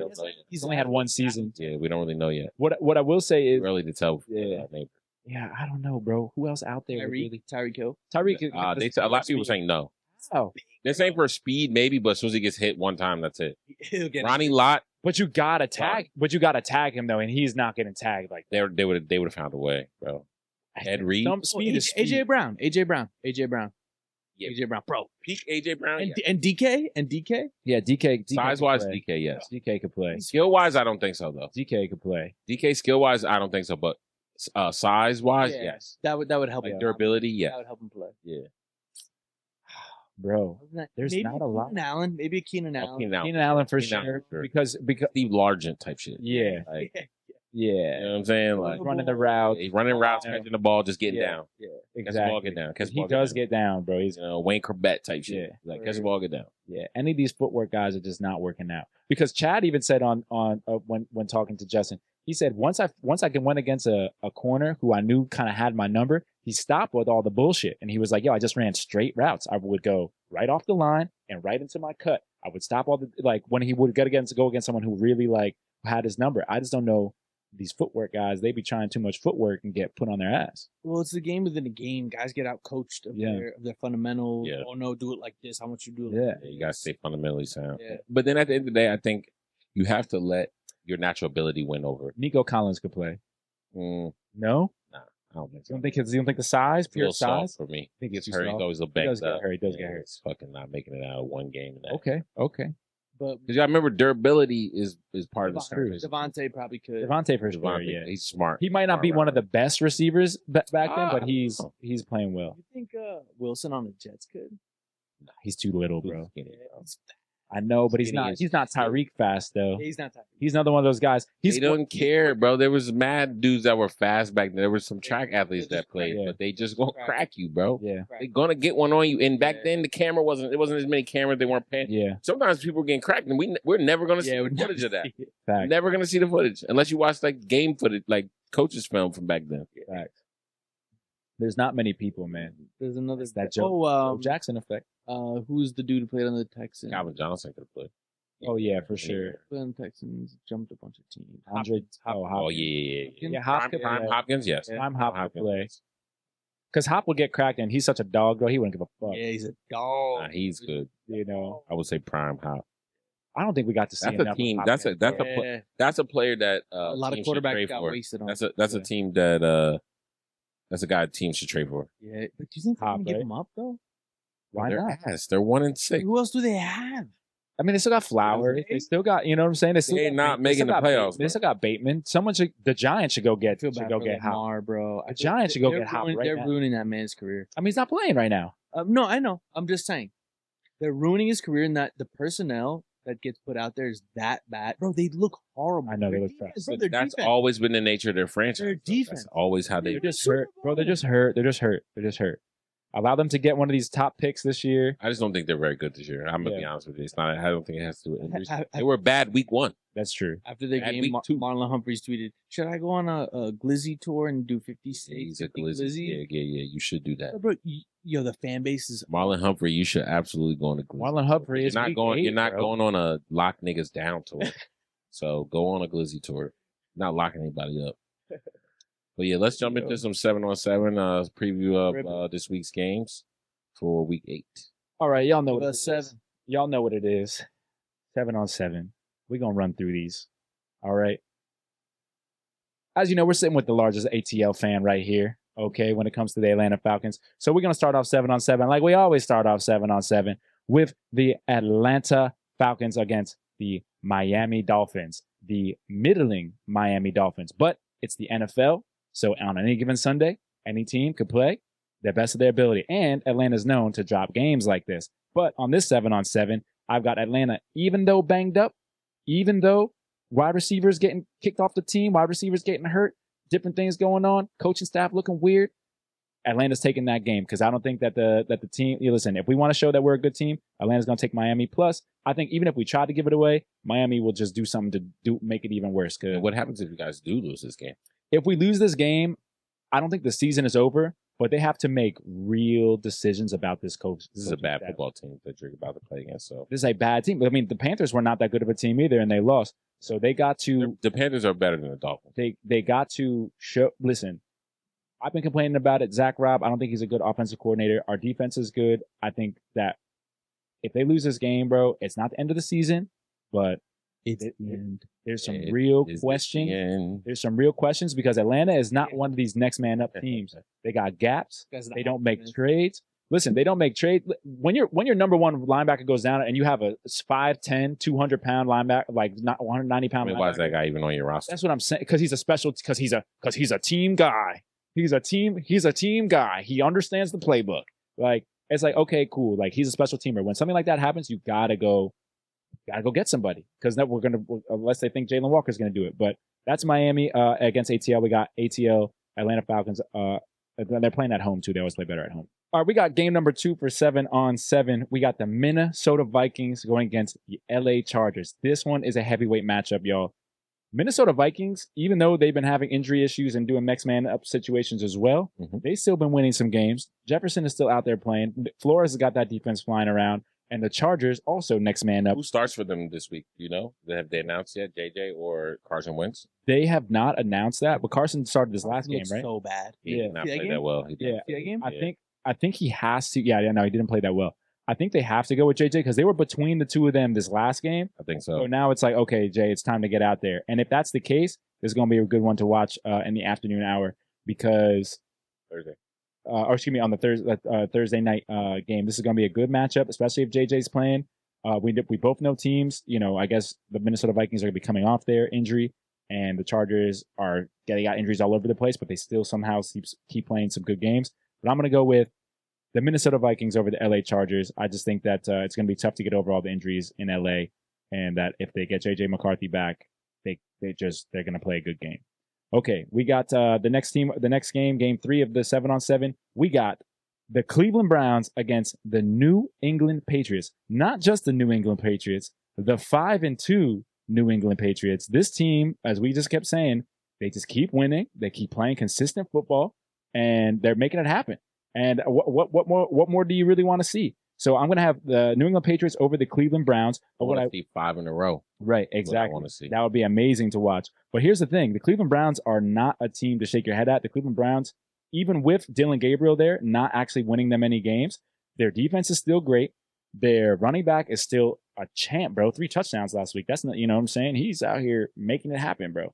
So, you know, they at any opportunity, if they get that into a scrappy game, the Cleveland Browns could be right there. But I just think that Mike Vrabel's squad, Drake Maye and the boys are just going to be way too much for the Cleveland Browns to handle. New England goes in and gets its 6th win of the year against the Cleveland Browns. The next game, another heavy hitting game that we're going to have to watch is MVP Dak. Could we call him that? Could we call him MVP Dak against the Denver Broncos? If he keeps up this pace, absolutely. Keeping up this pace, listen, he gets CeeDee Lamb back, right? And he's been doing it for a long time. He's been doing it for a long time. We talked earlier about Drake Maye potentially being an MVP candidate, but this is really the first year that we're seeing him like take off. Last year, he had an okay rookie year, had some good highlights. To prove the talent. But when you see a guy like Dak who's been doing it year in and year out, gets hurt, comes back, balls. Gets hurt again, comes back, balls. Exactly. And they got George Pickens is top 5 right now on yards according to receivers. And CD came back. You know what I'm saying? So the team is really starting to work. They could be trending up. They're trending up. It's on all cylinders. The defense, even though they said it was going to be a shit show over there without Micah, they seem to be figuring it out, even though I think they still need to trade for some pieces to make that really, really a team. Maybe they can go get Williams or is that his name? Williams on the Jets? Is that the defensive lineman? I think it's Williams. Quinn Williams. I don't know if that's a franchise player. Is that? Yeah. Okay. Well, they need somebody. That'd be great. Yeah. I don't know. If they can get themselves a big boy. I mean, that's what Kenny Clark is supposed to be. Right. I mean, he's doing his job. I just feel like a real difference maker would be great. But he's that draw the double team. He's a draw the double team type of guy. Exactly. But they're going against the Denver Broncos, who we just saw. They don't stop fighting for nothing, bro. They don't stop fighting for nothing. We've been saying about them for 2 years. Scrappy, good defense. Scrappy team. Another team that's got a coach who just is hard-nosed, does not give a crap about anything about who's hitting too hard. Next man up. It's all of this. Let's not let a Bounty Gate scandal go on in his organization right before. So we know he doesn't give a fuck about human life. Exactly. So that's why he's got a team like this, and they're playing like it. You know what I'm saying? So, but what I will say is, I think that what we did see from the Giants last week is that you can score on these guys, you can get up early, and you can get up on them. And I think the Dallas Cowboys are the type of team that gets up early on them, and they're not going to let that lead go. So I think Dallas Cowboys go in there, they get their win against the Denver Broncos. I'm taking Dallas over Denver for Game 4 of the 7-on-7. For Game 5 of 7-on-7, another fun one to watch, y'all. The Washington Commanders versus Kansas City. Why? I think didn't Jaden Daniels get hurt again? I think he's hurt. I don't know if he's going to play. Quick, nice question. And I think I texted y'all when he got hurt. Is Jaden Daniels the next RG3? He's very skinny. I don't think he's the next RG3. I think he's just a very skinny guy. He hasn't really built himself to an NFL body. I don't know if he ever becomes a Cam Newton type of, build, but he has to be a little bit bigger than what he is right now. He has to get a little bit bigger than what he is. I mean, a lot of the quarterbacks, he's not the only one. Big. Like, he looks like he got bigger, though. Yeah, from where he started out to where he's at now, he put on the proper weight. And I think that's kind of the trajectory. And they're right there next to each other. I'm sure he can give Lamar a call and say, hey, what did you do? Can I come work out you in the summer? Can we? Exactly. Who's your nutritionist? Give me their number. Who's your trainer? Like, literally, their practice facilities are like an hour away, if that. Yeah, because he needs to pick this season. I mean, it's a sophomore year, so that'd be a perfect link up for him. Yeah. Same game, very similar game. I would say that the closest runner I think in the style of Lamar is Jaden Daniels. I mean, he can make guys miss like Lamar does, bro. Yeah, throw the football like he doesn't Lamar's get cracked for the most part. And who's the backup? Mariota, right? That's who the backup is. Yeah, he's not that good. So the receivers are banged. All the receivers are banged. All the receivers are banged up. So what I will say about Washington is, take heed, Washington. Although you guys are still playing pretty okay with all the bangs up happening, the division is still looking like you can. The Eagles are there, or the top of that, but they seem to be, not having the. They're figuring their thing out. The Monday night game in Arrowhead. There's only one answer for that. Exactly, and that's what I was going to say next. There is no way that without Jaden Daniels they're going to win this game. But the reason why it's on my 7 on, there's no way they're going in Arrowhead on a Monday night fully healthy in that football game. Right. And that's the reason why it's on there is because of that. Because it's Monday night. Because it's Patrick Mahomes on Monday night. There's just no way. It's prime time. They're fully healthy. They're back. We just saw them get running. And they're going to keep it going with Rashid Rice. They're going to take that car. They're going to put that foot on the gas, go to 100 miles per hour. Next game for the 7-on-7, the game 6 of 7-on-7. This one's going to be a fun one to watch too, just because I like, we already know I like CJ Stroud. But CJ Stroud and the Houston Texans are going against the San Francisco 49ers.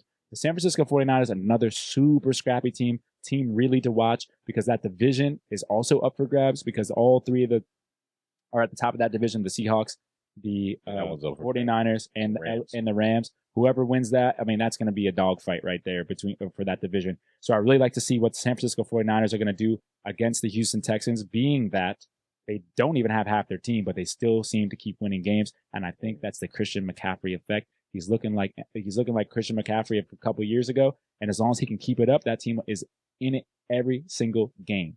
They're in it every single game because of that. So I like that. And then Shanahan, as much as I think you're a weasel, bro, you got it. You can win some regular season games. So I'm going with the San Francisco 49ers over the Houston Texans, who the Houston Texans are the epitome of mediocrity. They just, we like the players. The defense is good. Yes, I get it, but they just can't seem to. They're just going to stay here mid. So as they go out there throughout their season, they can stay in the mediocrity. Next year, look for a different a playmaker, someone who can take your team over the top. And then do they fire their head coach after 1 year like they've been known to do? I mean, it's been 2 years. The defense is still balling, though. The defense is really good. The defense is still balling. Really good. So, I mean, do you fire him? I don't think so. Firing black coaches. I just think they did. I just wanted to say that. I just think that they need to get another piece for next year to really put them over the top. I think they got to figure out that running back situation. Maybe an OC that can actually put it together and make it happen. Mike McDaniel might be on the market, so that could be something they bring over there to make Somebody that's got to develop and help CJ grow. Exactly. But the last game of the 7-on-7, which I think is just going to be a fun one because they just played 2 weekends ago, are the New York Football Giants versus the Philadelphia Eagles. Oh, Berg, the Giants suck. They just let up all these points. Oh, Berg, the Giants don't have their number one receiver. They just put in this rookie quarterback. What the heck? That is what the heck is going on here. And when that rookie quarterback, they ended up beating the Philadelphia Eagles 2 weeks ago, didn't they? I think they did. That was foot to ass right there. Scatty boo. Right?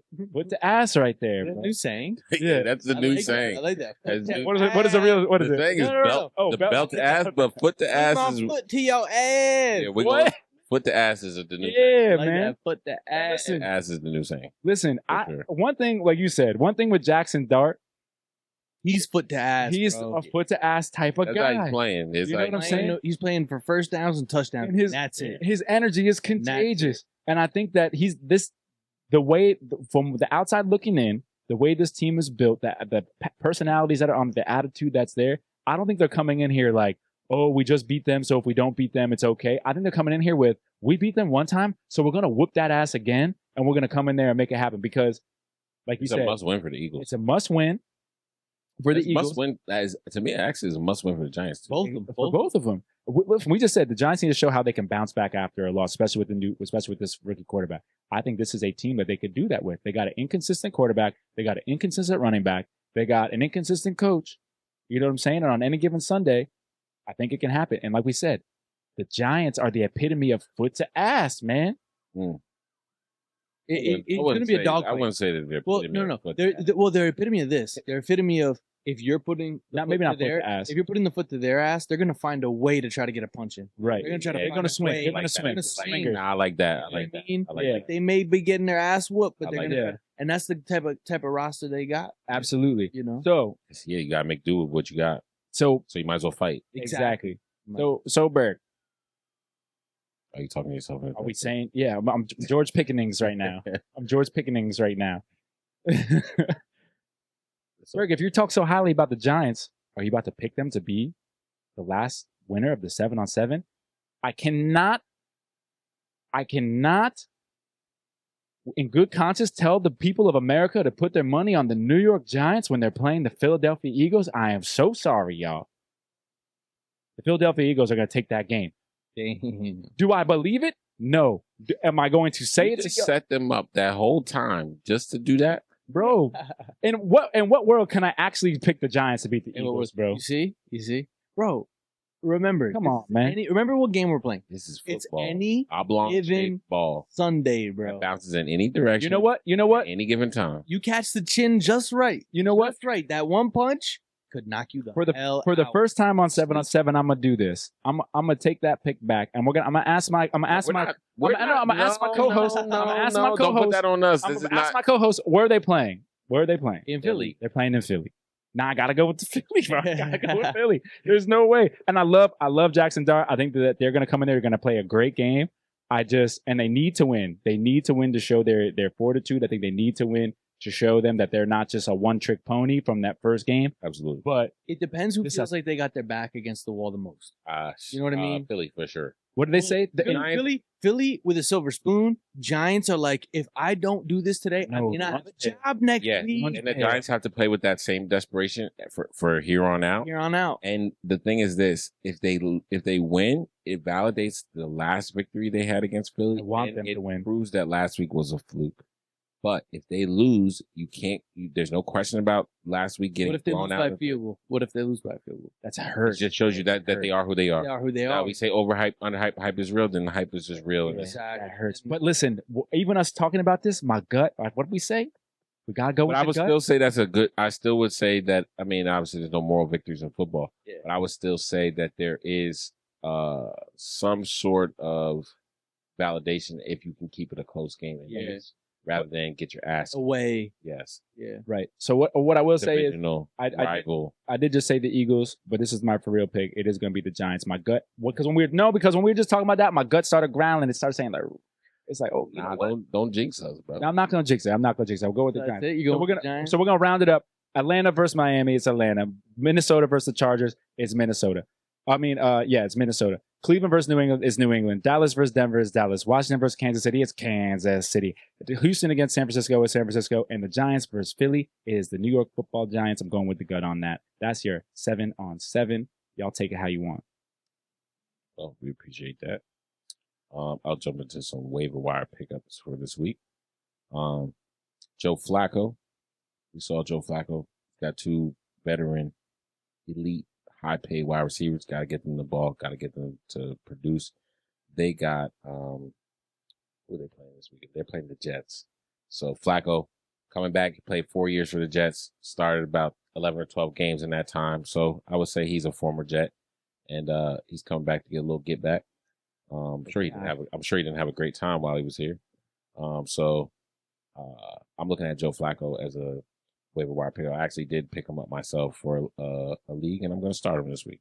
I like that. Kayshon Boutte. I think I mentioned him last week, but he's still available in most leagues. He seems to be the number 2 option, but he catches a couple of key passes per game, and he's catching touchdowns. On that booty. Kamani Vidal, the running back. He's currently starting running back for the LA Chargers.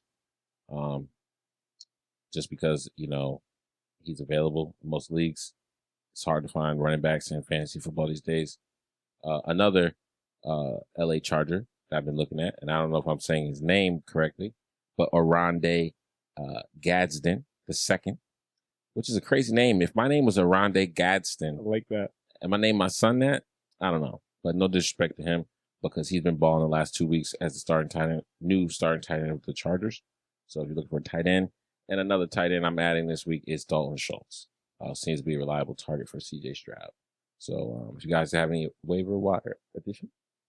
I don't. I honestly, my team has been so good this year. I haven't really had to go into the waiver wire too crazy. I think last week we said Tucker from Las Vegas. They got a bye this week. Oh, they have a bye? All right, so they say he's not even there. So I don't really have anybody for them right now. Who's been playing well for you this year so far? Listen, on my number 1 team, my number 1 team, like the team that I'm doing the best in right now, it's been George Pickens, Bijan, and Quinchon Judkins. Those have been like my number 1 guys that's been running my team. Devontae. I had a team with Devontae and George. Yeah, and on that team, I picked up Rico, and Rico has been the greatest waiver wire. Here's the best part about waiver wire: when you find that one guy, like, you're set. Like, a guy like Rico can turn your team from mediocre to amazing, because they were never expected to be good. You didn't have to waste a draft pick. You pick them up, and you're getting 20 point after 20 point after 20 point game. Well, you got split carries now that Chuba's back. But even with Chuba back the other day, he still was like 12 points. He just plays a better brand of football than Chuba, in my opinion. And then on my other team that I'm also at the top of the league in, I'll be honest with you, bro. Jalen Hurts is my quarterback, and he's been 2 ranked quarterback. Yeah, he's been leading the way. Jalen Hurts and DeAndre Swift, bro. Look at his numbers this year so far. Ben Johnson has been using he's a low-key fantasy stud. Yeah, he's a low-key fantasy stud. And then Josh Jacobs. Those are like my top 3 guys there. And I just keep winning. I got Jonathan Taylor on one of my teams. Dog, he's carrying. Yeah. Actually, on one team, I got Patrick Mahomes, Jalen Hurts, Jonathan Taylor, Devontae Adams, George Pickens. Yep. Now I'm in first place, 7-0. So, right there. Hey, listen, I can't help that the people are ass. Oh, somebody else?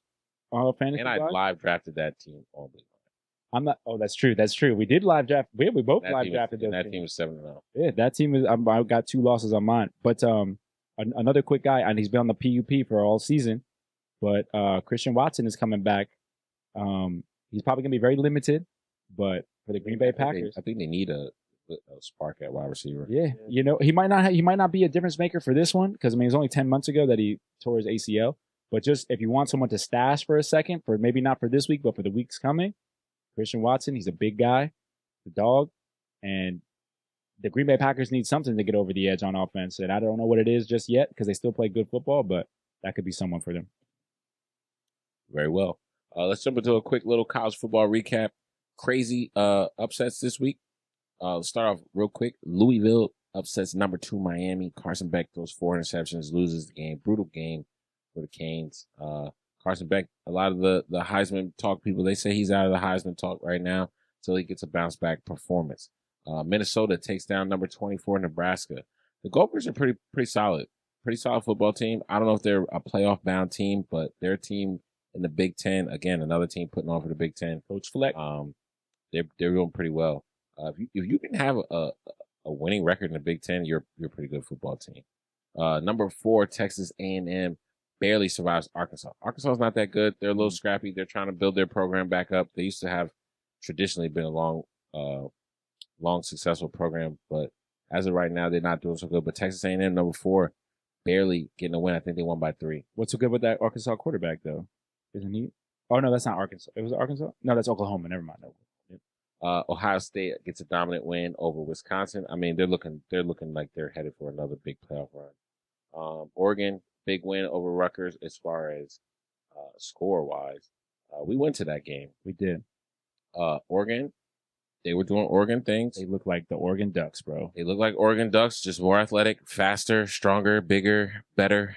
I think about 5 minutes into that game, we knew what the outcome was about to be. 5 minutes before that game was announced, fucking earlier this year, we knew it was going to happen.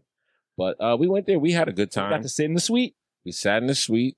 Thanks to one of our good friends. Thanks to Corey. Yeah. Shout out to Corey for hooking us up with those.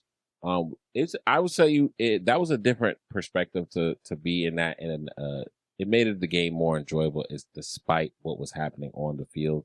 I didn't even realize. I think I texted you after the game and said I didn't even fucking realize how bad it was that Ethan Kaliakmanis completed. I think it was 8 for 24. Yeah, I could have swore he completed way more passes than that, but we were having such a good time that we couldn't even tell. And I think that's what you got to do. Yeah. Okay. You want to get these alumni, these rich motherfuckers, put them in this fucking beautiful suite. Yep. They don't even know that the team is losing. Nope. You have no recollection of anything that's happening. You're having a good time. You're seeing old friends. You're seeing there's celebrities. There's all sorts of stuff. There's free food. Is that why they're under recruiting?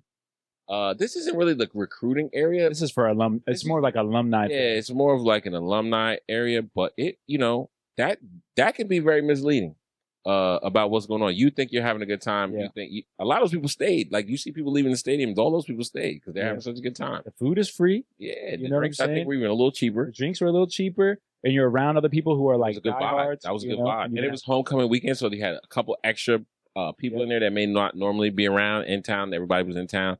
So that made the experience enjoyable. I don't even know if I could go back to another Rutgers game without being in there. It's you tough, know, bro. That was a different experience. Of all my years of being at Rutgers, it's the first time up in there. So yeah, what I will say is, it was my second time. I like it. I love it. I make it more accessible for us, that'll be great especially for alumni. If you guys can just continue to give us the love and support and keep BelieveNoHype going, we will make it our mission to make sure we're sitting up in that suite giving you guys the rundown, the feedback every week. We'll live stream from the suite. We will live stream from the suite. We'll live stream from the suite. You keep giving us the support. And if you keep giving us the support when we get up there, we will make it our mission, because CMB said this, to go out there and get these guys. We're working on that. We'll get these guys now. We're working on becoming silent recruiters for Rutgers. I don't even know if we're allowed to talk about this, but we're working on that. We're gonna bring the guys in, because obviously the people who are in the position to do that now are not doing that. So we're gonna have to just take it under our own fruition. Yeah, fruition. We're allowed to talk about it. Our NIL and our Excellence Fund. Make it happen. That's what they're pushing. That's what they're gonna put that money to. So go put that money there. Go put that money to us. And we'll make sure that everyone gets, their just due. We're going to get the basketball players. We're going to get the football players. We're going to get the track athletes. And again, we've been doing this for about 15 years, I think. Probably longer than that. For 17 years. Goddamn. Been going to Rutgers games. But longer than that, really.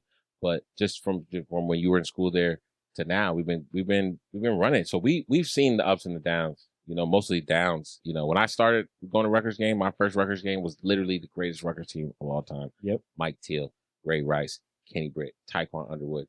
The list goes on. Eric Foster. Just everybody, right? Just one of the greatest teams. And it all went downhill from there. And that's okay. I'm a loyalist. I'll be there. I'm going to continue to be there. But I'm going to be critical. We're going to be critical. We're going to say what we want to see. And you know what? Thank God for NCAA football 2025 and 2026. Because I can go out there and make that team successful. Right. So all we have to do is just let us go out there and do it in real life. And you have yourself a 5-star program. Right. They're doing everything right except for the product on the field. Yeah. No, but you know what? The show was crazy, bro. The show was great. Like they did everything. They were doing it right. Music, everything. They make you think that you're at like a big football school that's wins and all this stuff. Yep. until you look at the scoreboard. They look at scoreboard. They do a better show than West Virginia. Yeah. Was out in They West do a lot. Virginia. They do a better show than a lot of people. Yeah. That The drone show. fans? Yeah. The pregame, everything. Yeah. But yeah. Staying in the Big Ten, Indiana and Coach Cignetti get another victory. They stay undefeated, 7-0. Coach Cignetti also secured a huge contract extension. Just after James Franklin getting fired and getting to walk out the door with $60 million. But I believe Coach Cignetti's buyout is only $15 million. Yeah. So if anything were to happen, I think he got maybe close to $100 million. I think about $96 million for this deal. Just $15 million for 8 years to get fired. Yeah, but $15 million, for them to get him out of there. But hopefully, Coach Cignetti, his brother used to coach at Rutgers. Yeah. Hopefully he continues to have success there. I'm excited to watch what this Indiana team, if they can make it to the end and make a playoff run. I would love to see Indiana run, bro. Georgia beat Ole Miss. Good win at home for Georgia. Ole Miss was making a run.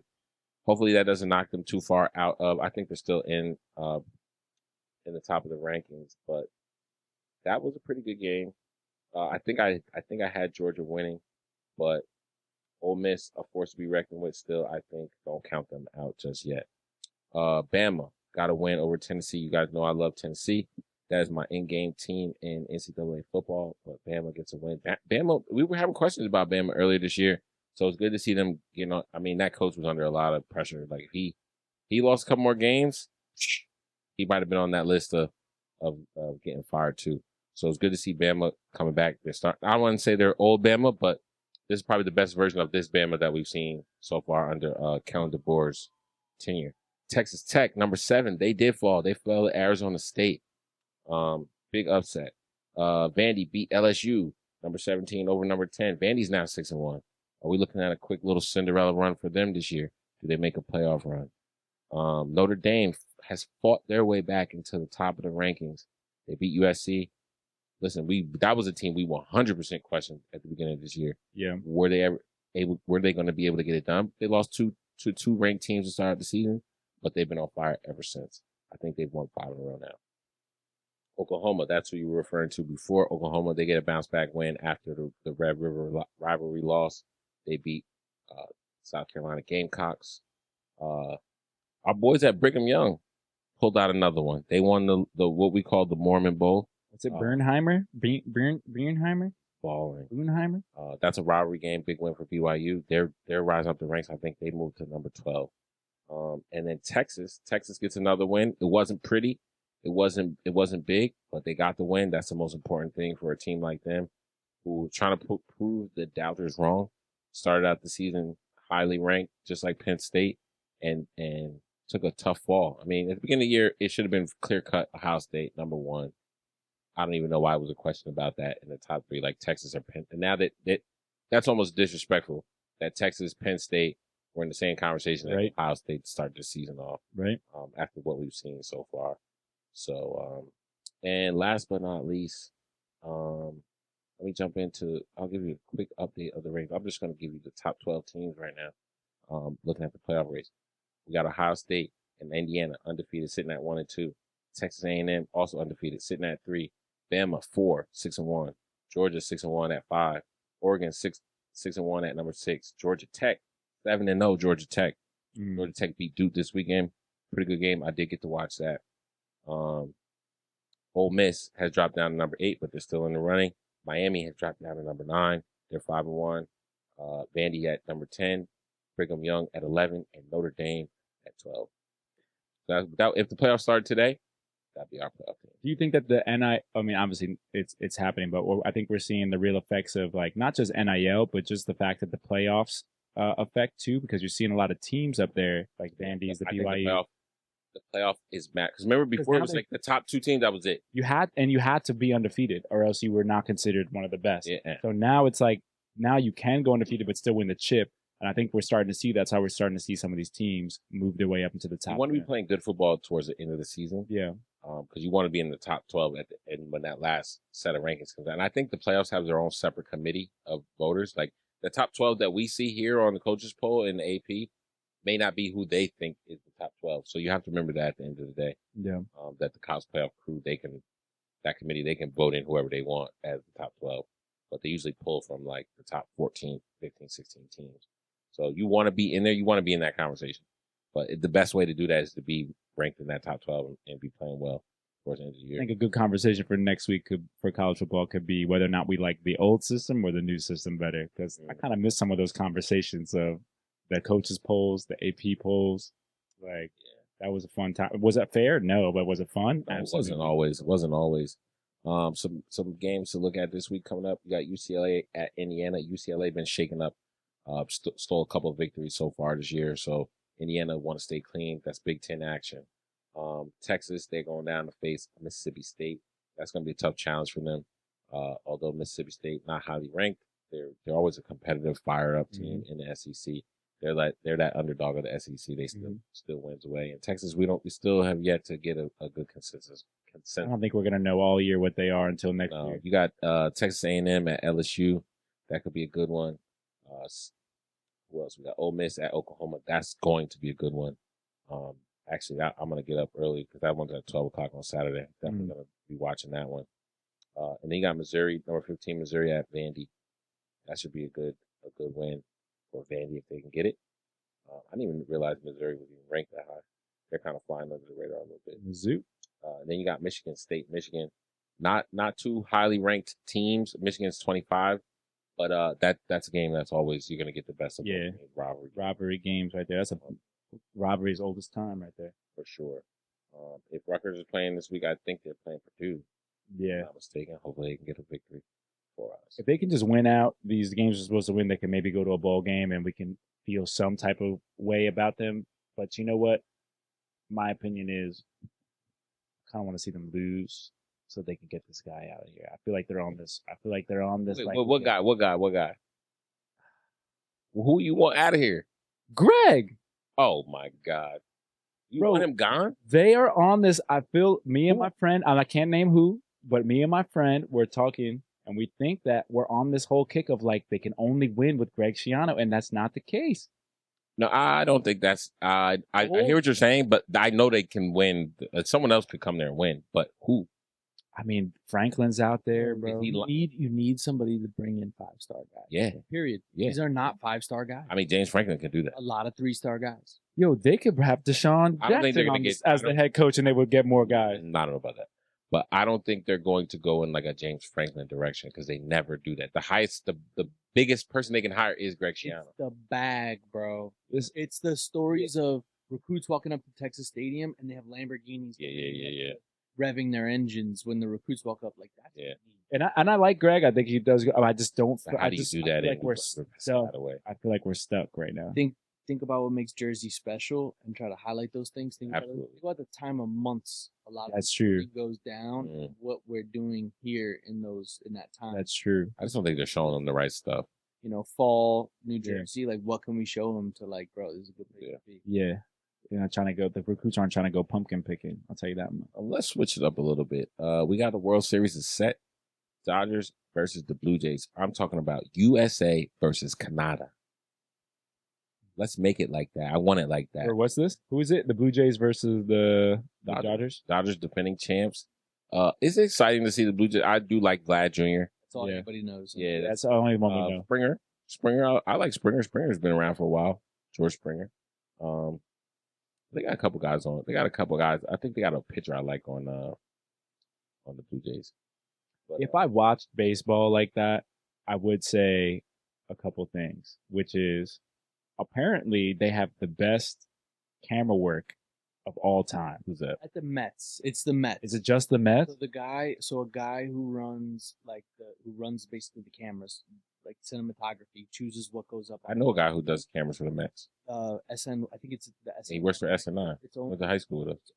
It's only when the SNY broadcast is holding the Mets home games. Mm-hmm. They have these like shots that are like godly, bro. Like when they come up to bat, it's just like them in the sky, bro. Split screen of and then that's like the new thing. That's like the new thing. Or like it'll zoom in from the stands, but like a bar in the stands. Somebody with a drink in their hands, and then it'll zoom into the field like. They're doing crazy stuff. But it's only the Mets. I thought the Dodgers were doing. That's only the Mets. Maybe the Dodgers. They have the Dodgers have a social media guy. I think. Oh, the socials guy. Okay, because I was watching. I was like, "Yo, like what the heck?" That's dope. And if they could just get now the announcers to follow suit with the cinematography, I think. Did you see the game that Shohei had to close out the series? Yeah. 3 home runs, 10 strikeouts. Like, bro, this is like Travis Hunter type shit. Right. Travis Hunter is like the Shohei, or trying to be the Shohei. More, it's like, Bro, he's doing something. It's like Michael Jordan. Like, he's the best guy on our fucking team. Follow him. Best guy at everything. Yeah, the Doing best guy at everything. He's Do literally everything. born and bred to do what he's doing. Like Mookie Betts even said in the post game, he's like, I love Mookie. we're just following the lead of the The guy. Superman. Of the Yeah. guy. Like, That's we're it. following the lead. Like, That's it. following line. He said, listen, in Japanese, he's like, whatever. Everybody go out there and get you some sake. Hope everybody go out there and get you some sake. I'm like, that's funny. Though. He can speak English. Yeah, of course he can speak English. How can you not speak English? But yeah, I'm looking forward to watching that. This is my favorite time. I really only lock in on baseball for the World Series. Yeah. So it's good to, although the Dodgers aren't necessarily my favorite team, Mookie and Shohei are my favorite players to watch. So I'll be watching. I'll give it a look. Hit the group chat when you're watching the game. I might pop it on. For sure. Let's jump in. The NBA came back last night. Started out with Houston versus OKC. It was a double overtime thriller. I watched the fourth quarter and the 2 overtimes. I didn't get to see most of the game. But one thing I noticed is I got a new nickname for SGA. What's that? His name is Shea Gilgeous Falexander. Because the ability for him to just draw fouls, like, they're going to give him a foul, bro. Yeah. They're going to get contact. He draws contact. It needs to be studied. I know we talked a lot about it last year, but like His pump fake is crazy. He pulled through. He did this one, I think it was like to go to free throw line at the end of the game. He like steps up and around, like pivots around, big pump fakes, then goes over the shot and gets I was like, bro. That game was wild though. Like, I mean, the Oklahoma City Thunder looked good and Jay Will wasn't playing, but Durant, I feel like, has just never ate, bro. I feel like every year he comes out and he just like, oh, Shagun though, bro. Oh, yeah. I was like, okay, he's had a good year last year. Now I'm like, nah, he can ball. He's nice, bro. That's his he name. Can ball. Alperen Şengün. Yeah, big. Him and KD. That team, they was nice. They're talking about they're like, yo, they could potentially be a champ, make a championship run. Like it was good to see some NBA. And then the Lakers and the Warriors went at it. Warriors got the win. Luka balled out. Steph Curry balled. Jimmy balled. But you could see the Warriors getting back to team basketball. They're not looking to rely on Steph Curry. They're looking to have good. They're looking for Kuminga to make plays. They're looking for Buddy. They're looking for Jimmy. Like Steph's a little bit older. He's not so old that he can't still be the franchise leader. But they're definitely looking for other ways they can get it done. They said they're putting a lot more pressure on Kuminga to step up and be a leader. Jimmy already does that naturally. A lot of people, Draymond Green, I think he said, you know how smart a player Draymond Green is. Yeah. He said Jimmy Butler's probably the smartest basketball player he's ever played with. Yeah. Which is like, they're kind of the same type of Jimmy guy. Butler, you remember in the playoffs last year, Jimmy Butler was like drawing up plays and stuff. Yeah. Oh, yeah. He's a very smart basketball player. So the sky's the limit for them. I don't think we count the Warriors out at all this year, nor the Lakers. And the Lakers have the luxury that 6 weeks from now, they're going to get LeBron James to step back on the court. That's so true. What can I ask? He gets to watch and observe and see. I don't think he's really injured. I think he's watching, observing. This is Luka's team now. Let Luka get chemistry. And it's easier to add LeBron to Luka than it is to add Luka or anybody else to LeBron. Yeah. Because now you can figure out which LeBron you need to show up. Do I need power forward LeBron? Do I need small forward LeBron? Do I need shooting guard, point guard LeBron? Do I need play the 5 LeBron? What LeBron do I need to come in and be the missing piece for? I think they need, based on watching that game last night, I think they need a little point guard LeBron. I mean, this is just one game, but it's like, it looked. I think they need point guard LeBron. Yeah. I mean, it looked good. I really like seeing Ayton down there. What I like seeing in LA right now, with Ayton on the team and what's the other guy's name? Lively? Not Lively. Who's the other big dude? The light-skinned dude. Oh, Jackson Hayes. Hayes. What I like seeing right with the Lakers right now is seeing like 7-footers, bro. Like you don't see that often. You don't see. We didn't have any bigs for a little bit, but not just tall, but also like Ayton's a big guy, though, bro. We had AD. I know. AD needed a big to play next to him. I know. Never just get an Ayton or somebody. But I said in the group chat last year, I said Lakers got to get Ayton. Yeah, the Lakers too. They got Ayton. Yeah, and it looks good. I like Austin. Austin Reeves is still a dog. It looks good. I like Luka's ability to get through the first level of defense, put it up there for the big guys. I would love to see what it looks like with 43 or something. Yeah, I would love to see what it looks like with LeBron. Well, I mean, Luka can just score. Like, he can just score, bro. Like, he's just one of these guys. But he still looks. It's still funny watching him play basketball. But I like the way he's playing with this particular team. And like you said, when LeBron comes back, it's going to be even better to see. I think though that Ayton and the other guy were getting lost together. We got to play good defense. Yeah. And that's not Luka's strong point necessarily. Yeah. And then tonight there's a slate of games on. Obviously, we're here doing this. If there's anything worth mentioning, let me know. The New York Knickerbockers, are they playing tonight? They won. Yeah. They won tonight, even without Mitch Robinson and Josh Hart. Yeah. Well, they have Jordan Clarkson now, so I gotta give you that Josh Hart energy if Josh Hart's not around. Shammy, bro. Yeah, he's playing a lot. Shammy. Yeah, they got a little roster. Number 44. Listen, that might be the jersey I buy. Shammy, bro. Yeah. I fucks with Shammy, bro. Ever since he came in, what was that last year? And was it the playoffs where he came in and just put up like fucking 15 points right off the bench? I said, who is this ugly ass coming out here? I thought he was like a rookie. But that's good to see. I want to rewatch the highlights of that later on tonight because I had some worries about the Knicks, especially with Mitch Rob always just being hurt, bro. As much as I like him, I think it's time to find some value with him. I'm also very questioning Mike Brown. So again, I like to see how they play under Mike Brown because I do question Mike Brown as a leader and as a guy who can get them over the hump. I think he's a good basketball coach. But you know what? They got the ultimate Band-Aid on all that was Jalen Brunson. And I think anytime he steps foot on the court, that team has an opportunity to win. What were the numbers for him right now? Do we know? Jalen and them? I like that last night that the NBA was back on NBC. Yeah, that was cool. When I was a kid, NBA was on NBC, and I thought that was pretty cool that now the NBA is back on NBC. Obviously, you're still going to have ESPN, ABC, Prime's got some games now, but it was definitely cool. And they said that Michael Jordan, I didn't catch it, but they said Michael Jordan has like a segment now on NBC where he'll be like calling some parts of the game. Like MJ's like he's the excellent or some bullshit like that. So, and he said this is his way to give back to the game. Never been able to do that. I mean, I thought his way to give back to the game was being a fucking owner, but I guess he's technically not even an owner anymore. He's like a small minority owner of the Hornets now. But yeah, MJ's got himself a little segment on NBC like that. I'll tell you one thing about the NBA. If New York and LA are playing well in the NBA, you got you a fan right here for the entire season. From 8 o'clock to midnight, I'm gonna be watching some NBA. That's all I'm about to say. Because when they were both playing poorly, I could not stand watching the NBA when the Milwaukee was out here winning all these games. Could not stand the NBA when that was happening. So it's good to see LA. It's good to see, even though they lost, it's good to see New York out here making it happen. Game one of 82? What is it? Over 82? Is it 82 games? Something like that. 2 games. You know, as we wind down for today, there was something I was thinking about as we get into this time of the year where the darkness comes earlier in the evening. The days get a little cooler. The drinks get a little warmer.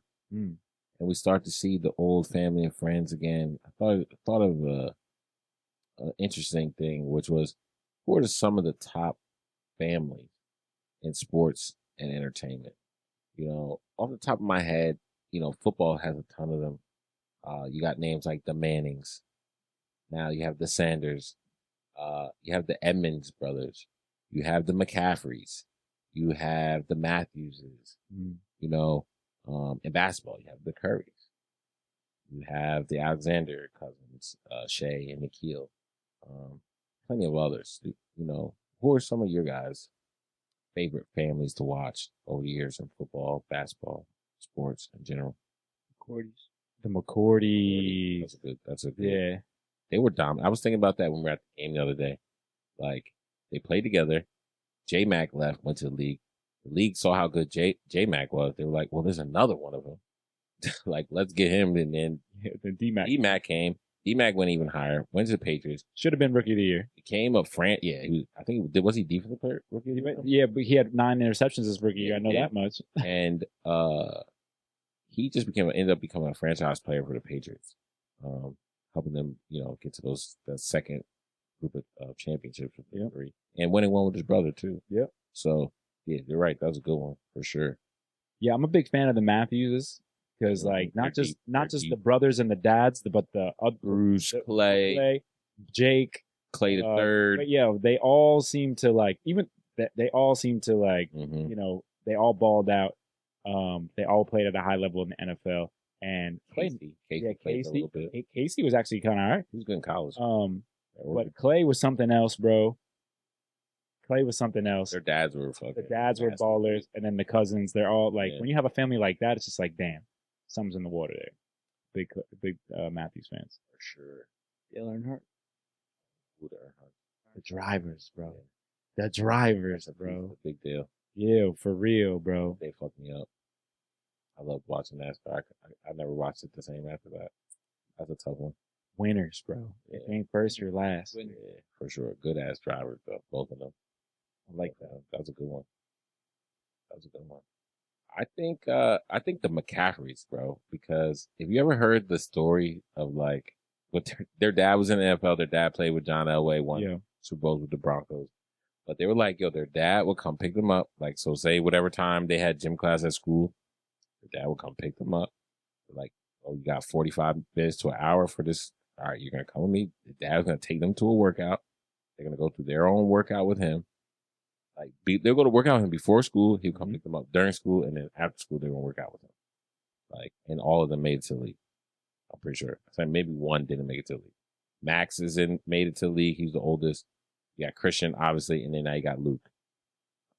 3 white boys. 3 white boys. Oh, yeah. Not fast, Know how not to ball. athletic, just killing it. Yeah, they got Shout out to their Not pop. not 6'5". Nope. No. No. They just got the mind for football, and they play the game the way it's supposed to be played. The Edmonds brothers, too. Yeah, it's a good one. The two of them went in the same first round of the same draft. So yeah. Yeah, the Terrell and Tremaine. Tremaine, that's his name, Tremaine. I think there's one more of them, too, that plays. Yeah, you're right. I forget his name, but there's like, and again, there's a lot of families in sport. Again, basketball, the Currys, they're now playing together. Their dad, obviously, a legend as well. Even their brother-in-law plays in the NBA too. But then I got to thinking that obviously, you know, we think a lot about entertainment and things like that. And I got into the Coppolas. And the Coppolas, as in Francis Ford Coppola, the director of The Godfather and Apocalypse Now. Famous kid. Yeah, It's bro. wild. You got Sophia Coppola. You got Roman Coppola. I don't even know. I can't even connect the dots of everybody. I know Nicolas Cage is a Coppola. Yep. Jason Schwartzman is a Coppola. That's what made it weird. His mother is Talia Shire, who played Connie Corleone in The Godfather. That's his mom. I think his dad was like a director too, Schwartzman. But they're obviously like they're fine. Roman writes a lot of he writes with Wes Anderson, yeah. and Jason also writes with them and stars in a lot of the Wes Anderson films, which are all pretty good. Sophia, I think she directs too now. If you don't know Sophia, she played not Connie, but I think Mary Corleone in Godfather 3. She plays the daughter. If you never watched Godfather 3, it's a good one too. Not as good as the other two, but that was good. But they're deep. Your favorite CMB, the Wayans family. Yeah, well, that was one they're deep as fuck. You got 10 kids, nieces, nephews. Stars. Yeah, they have like multiple generations of stars in that family. And one more I had was the Estevez Sheen family.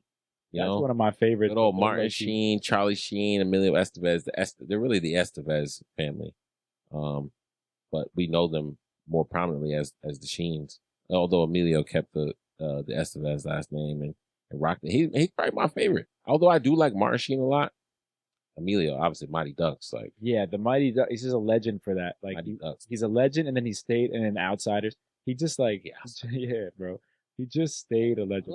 I like Charlie because he just plays a regular dude. Yeah, like, he's a nut, bro. He's a nut. Yeah, everybody's crazy a little bit, and like when they try to portray characters in movies and film, it's always like one-dimensional characters. Yeah. He makes you feel like a regular dude. Yeah, he's a regular dude. He's a regular dude. He's mad regular. I know he's in a bunch of movies like Major League, all that stuff. But if you go watch him in Money Talks, that's Money Talks. That's what I'm saying. That's why I put him on this list. Money Talks, bro. One of my favorites. It's so great, and you're right. He's just like he's all of us, bro. Like, if all of us were stuck with Chris Tucker in that moment, we'd all be like Sheen, be like, "Yo, what the fuck? What is all this? What is all this, bro? I don't know what all this is, but I need." His father-in-law loves him. Yeah. I love That that was a good movie. Yeah. That's a movie. If you haven't seen it, go watch it. Money Talks, Chris Tucker, Charlie Sheen. Yep. Fire. And my boy from Paul Severino from Goodfellas. Yeah, Goodfellas. He's in it, Yes, and the sir. girl in it too is she's kind of low key bad. I'm gonna tell you. Yeah, look at it. Is that Heather Locklear? Heather Locklear. Yeah. Yes, that's a funny movie. That's one of my favorites. Yeah.